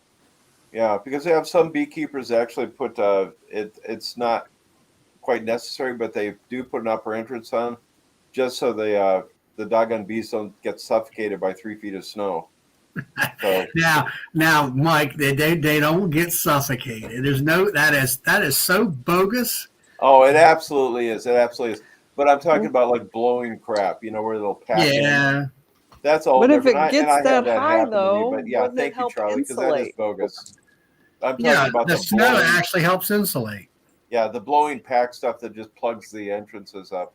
Yeah, I but should have you know, qualified that. Thank you. it's like if you see Ian out there, or where the heat out of the hive will actually melt a cavern at the entrance, Yeah. and they'll And go he's out also there. had, They'll go out there and get water and stuff like that, and they're fine. yeah, and he's actually had some hives that that got plugged by slush and whatnot, and then they did suffocate.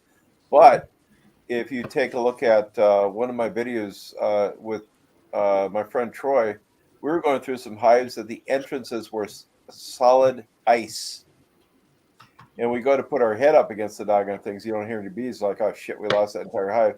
So if you watch it, you'll see us. We're like banging the ice out of the way, and they built up enough carbon dioxide in there that they just went into torpor, and they weren't doing a doggone thing. And then they're not. They can. It's what the heck is the CO2 that those things can handle? By the way, it was some insane number, and like 1,000 or something like that. Ian was like explaining that. I'd say quite a bit, because sometimes when they do the eight, What the heck is that? Oh, it's my ice. That's what it's Hubby's getting a drink. now sometimes when they're doing AI on Machine queens, or something. they'll use the carbon dioxide or whatever in a Ziploc bag in a queen cage to knock the queen out. So once we opened up those hives that were completely iced over,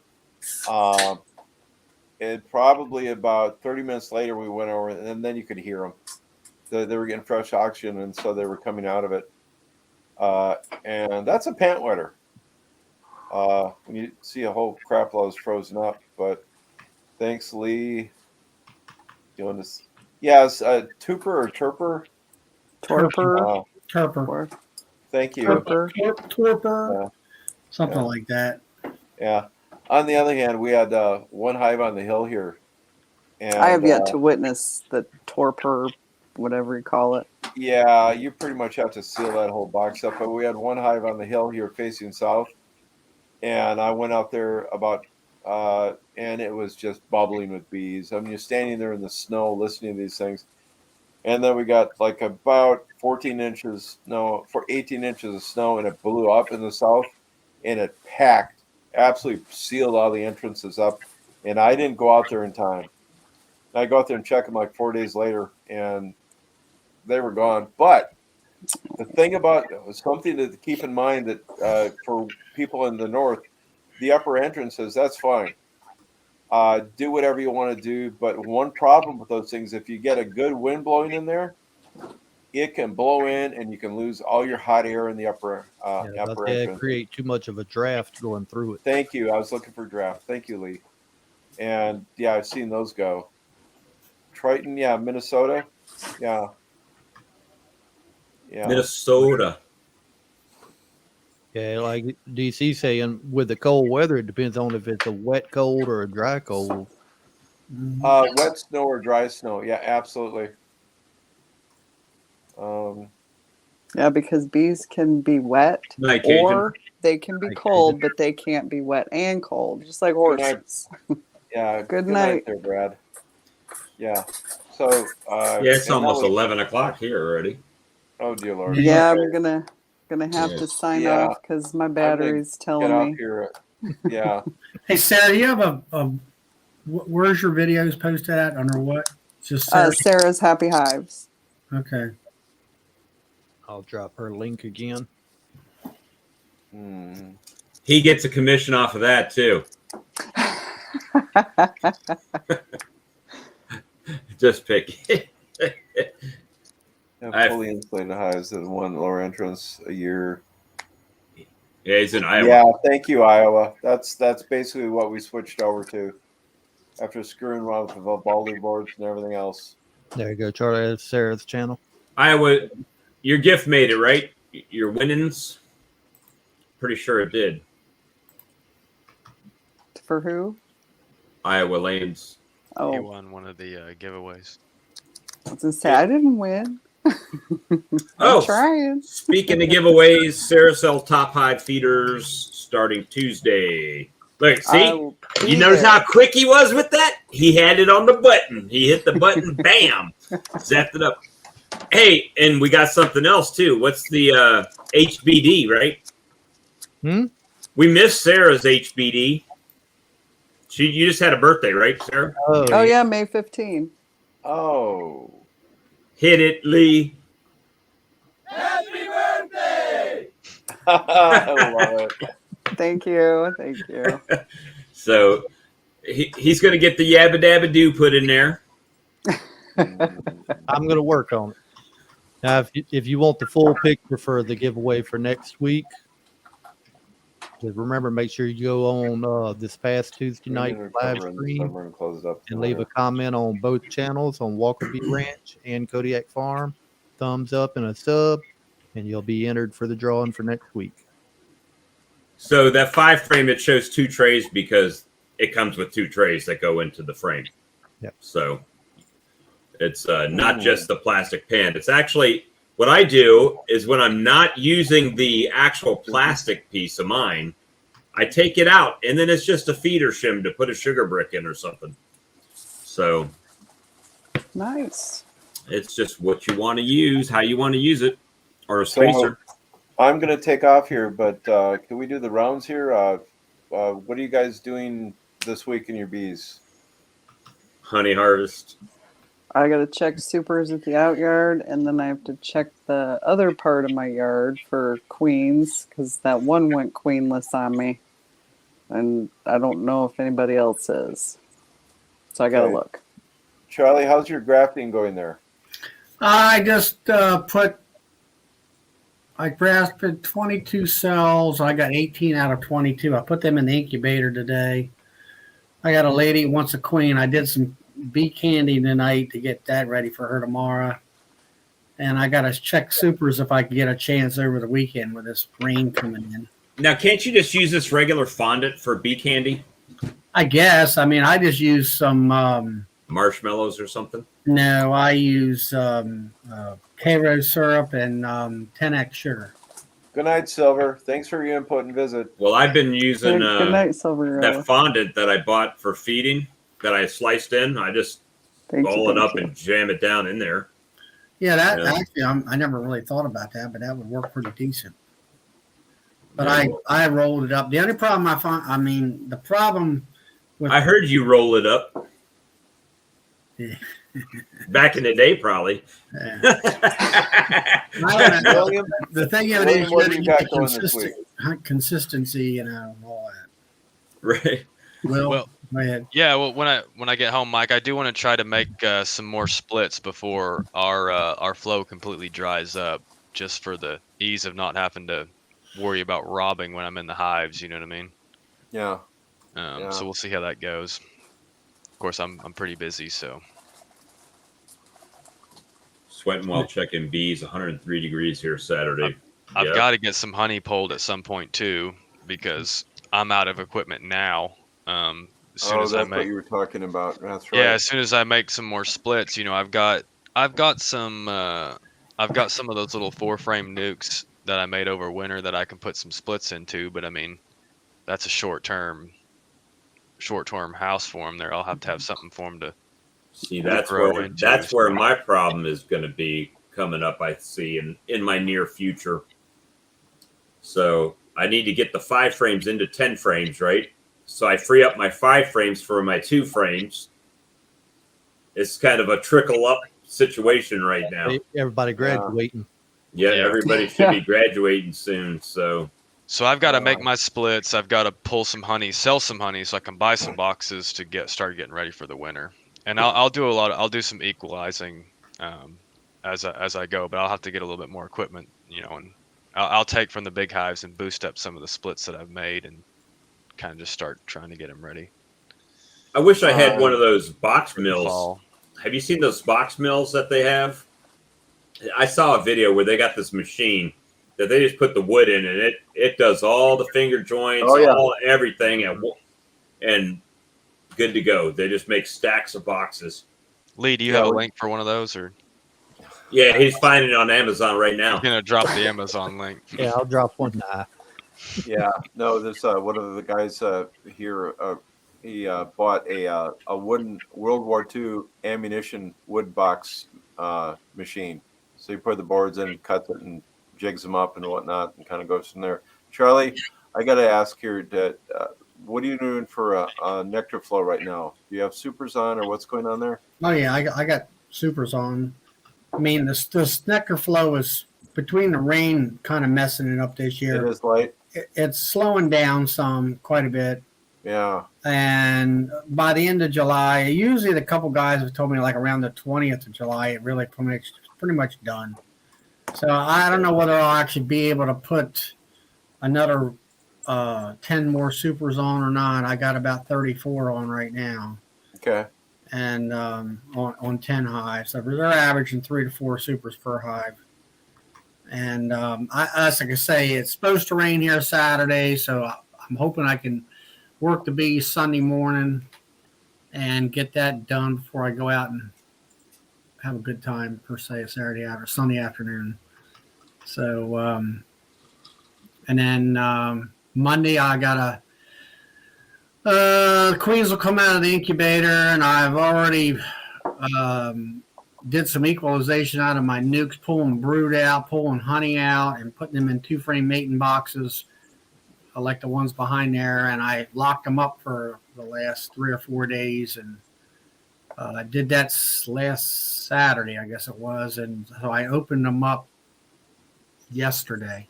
So the bees should stay in their boxes now. I did the Gus Mitchell front door Virgin Queen introduction today. So basically, I did the 1-frame split into the box, right? No queen, just nurse bees and brood. Mm-hmm. Then took the Virgin Queen to the front door, popped the door open, and put the roller right. I just stuck it in the door, let her walk right in the front door. Yeah, she's fine. And it was. She didn't come running back out. Do what? She didn't come running back out, huh? Nope, not that I've seen. And the other thing was that I saw, which we were talking about early, this is before you came on, Charlie, is that Amir gave me some queen cells, and they hatched today, and they're still in the roller cage, but she was face down in the roller cage, like cleaning out the cell, just like any other worker bee, which was kind of surprising to me. But now, should you say the queen went back up into the cell? Yeah, that happened with the one that I hatched out in an incubator. Greg said she was eating, probably cleaning up the royal jelly and everything. She's eating the royal jelly, but you got to watch that because she might get stuck. Yeah, I had to help mine out, the one that I hatched in the incubator just for fun. I made a little short of me opening her up and getting her out. She'd crawled back in there, I think, to get the remaining jelly. Yeah. And she tried to chew her way out the side then, but she was in a little queen protector deal. Yeah. Now, to answer Frank's bees, the Hopkins method, that's what I use. The Hopkins method is where you take a 5-frame nuke and populate it, and no queen, and all you do is keep adding cat brood to it, and they will not go laying worker on you, and then you just add queen cells. Yeah, they have the brood pheromone in it.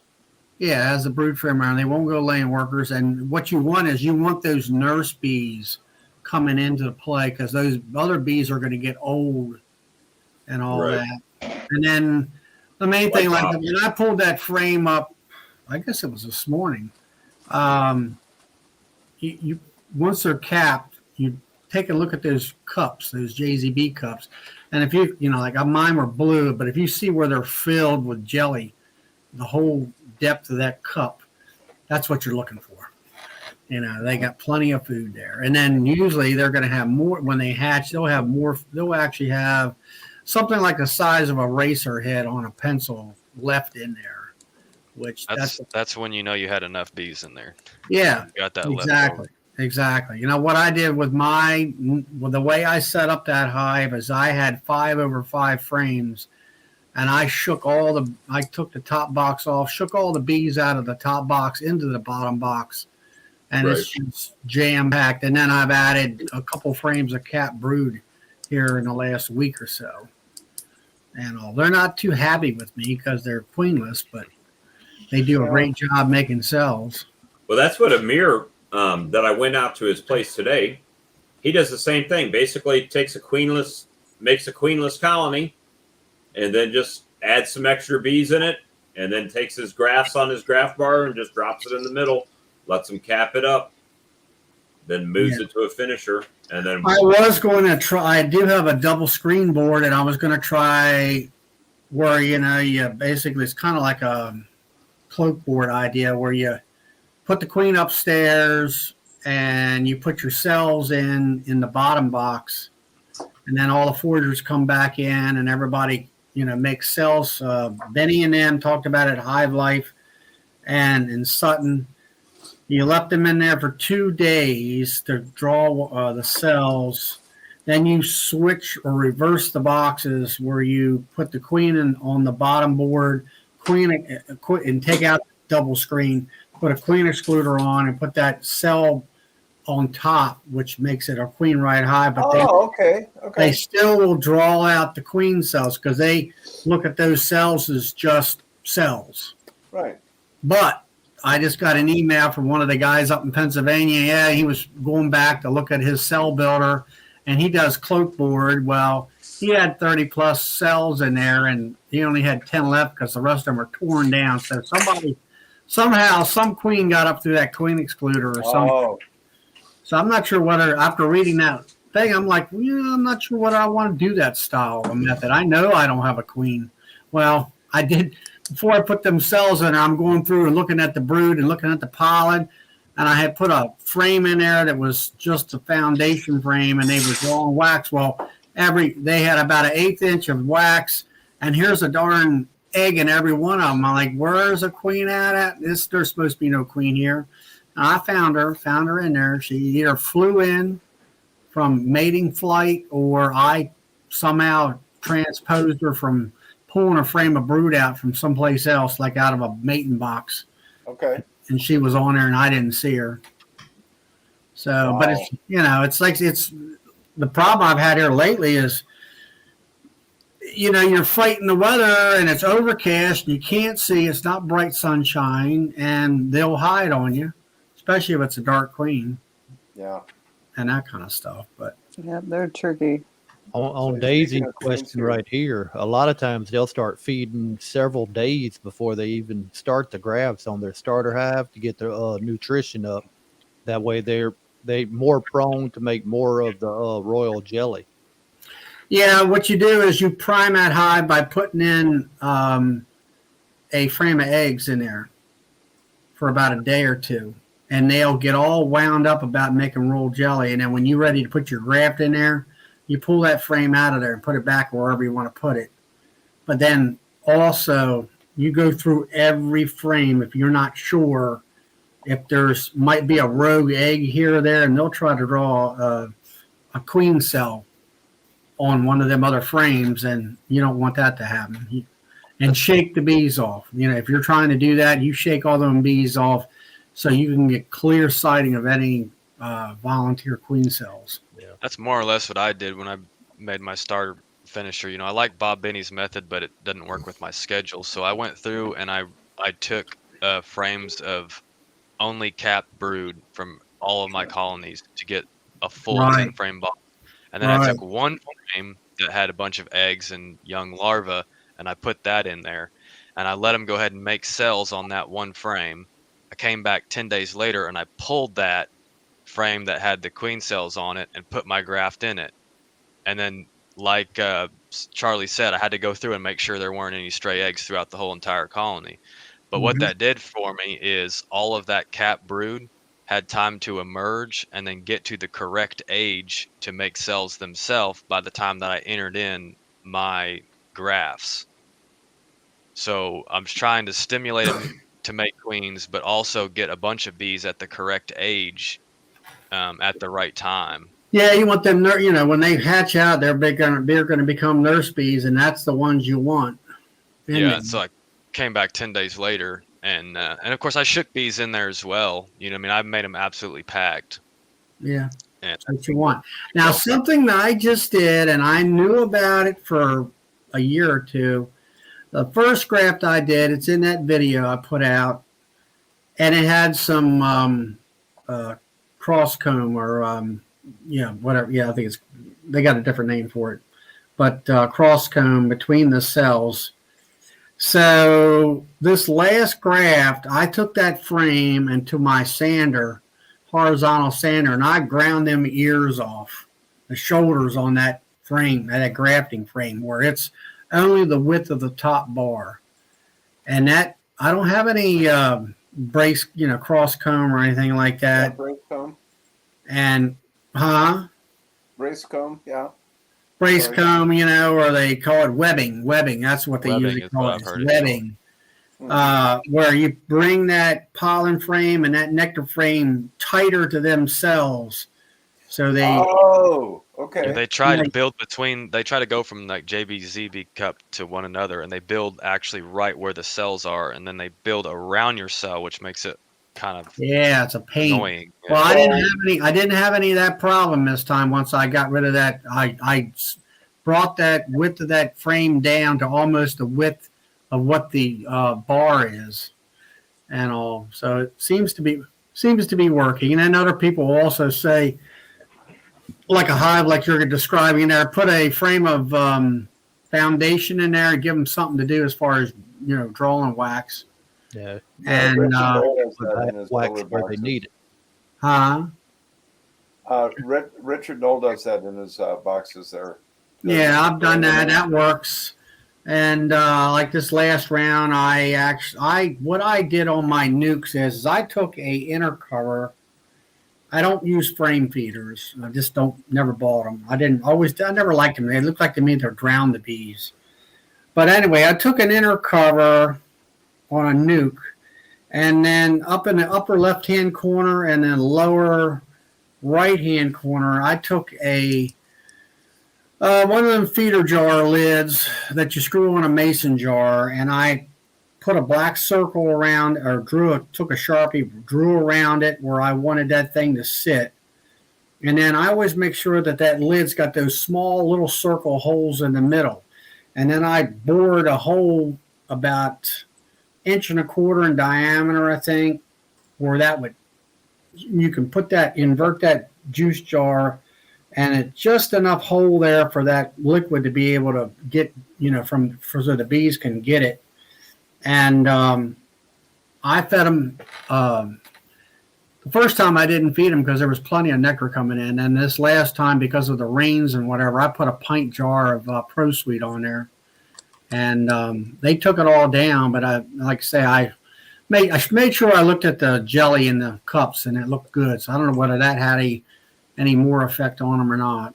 Or, like I say, the frames, that grafting frame, I shaved those shoulders off, which seemed to help quite a bit. Just make sure they got enough nutrition in there to fill up with the royal jelly. Yeah. You want them to give them as much nutrition. You want to give them more nutrition they can ever want. Yep. And that way you have great nutrition. Yeah, the more royal jelly they can produce, the better your queens should be. Yep. It's Richard Knowles fond of saying it's all about the jelly. Did you guys see where what is it, Mark Miller? He had something up there a little earlier. He went and got a breeder queen from Corey at Stevens Bees. Mark, I would be very curious to find out what you're going to do with a $1,000 breeder queen. You can start grafting on your own on that, or so.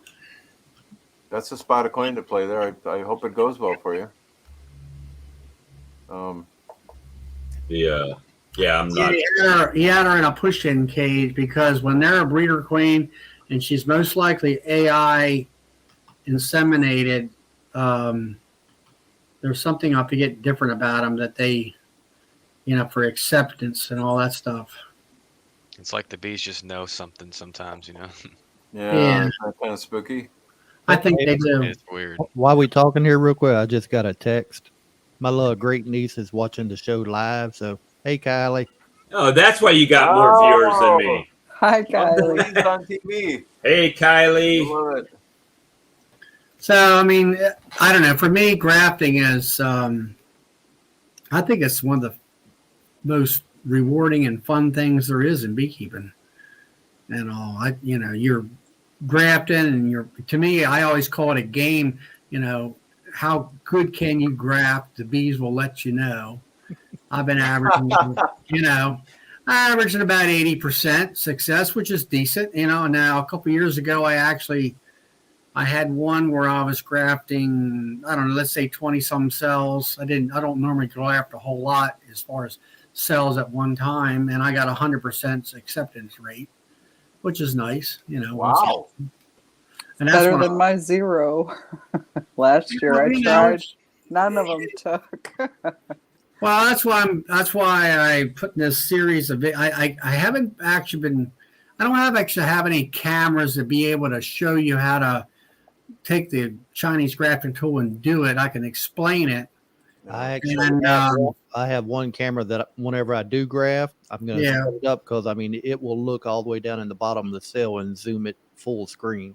Well, speaking of which, have you set up I know you put the frame in there, but have you put the queen in the box? I'm going out there tomorrow to try that. I've been working all week, and then what was that Sunday? I think I was out there trying to do it, and it started thundering and lightning and wind blowing, so I had to shut that down.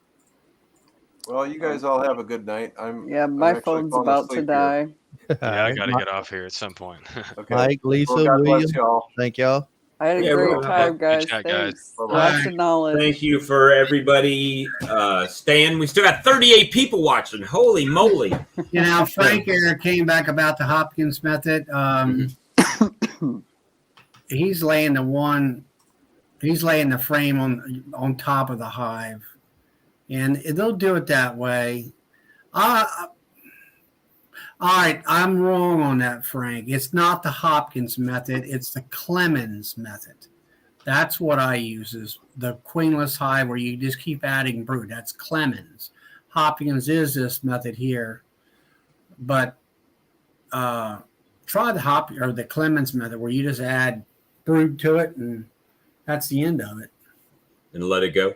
No, and let it go. Well, the main thing of it is this is another thing about grafting is it takes 9 days for the cell to cap. And I'm like, yes, that is exactly right. That's from the day the egg is laid. Yep. Well, you're not worrying about the day the egg lays. When you're going there trying to find a frame to graft from, you want day 3.5 to 4, which you're looking for a puddle of jelly, but a puddle of jelly that you can't see the larvae floating in there. But bees don't put jelly in cells unless there's a larvae there till you put your magnification unit on. Right. Yeah, Brian, we're on. I fell asleep. That's because you're old. Anyway, what I do is I graft on the day I graft from those puddles of jelly. That's day 1 for me. And 6 days later, she'll cap. Right. And then on the 6th day, I put them in an incubator like today. Well, actually, I was a day late. So I put them in the incubator on day 6, and then I count 5 more days. I take them out of the incubator, and then I've got 2 days thereabouts for her to hatch. So I put them in a 2-frame cell mating box. Mating nuke.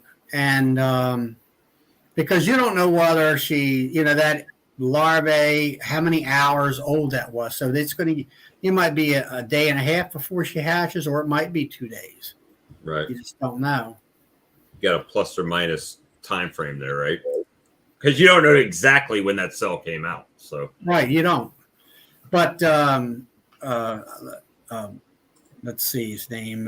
Kent Williams showed me how to graph down at the honey convention in 2019 in Knoxville. And all right, look what Amir just said. This is the fella I was at today. He says, I see queen cell with royal jelly, but no larva. I have pictures. You're looking up inside the queen cell and you can't see the larva. That's because the larva is on this side of microscopic.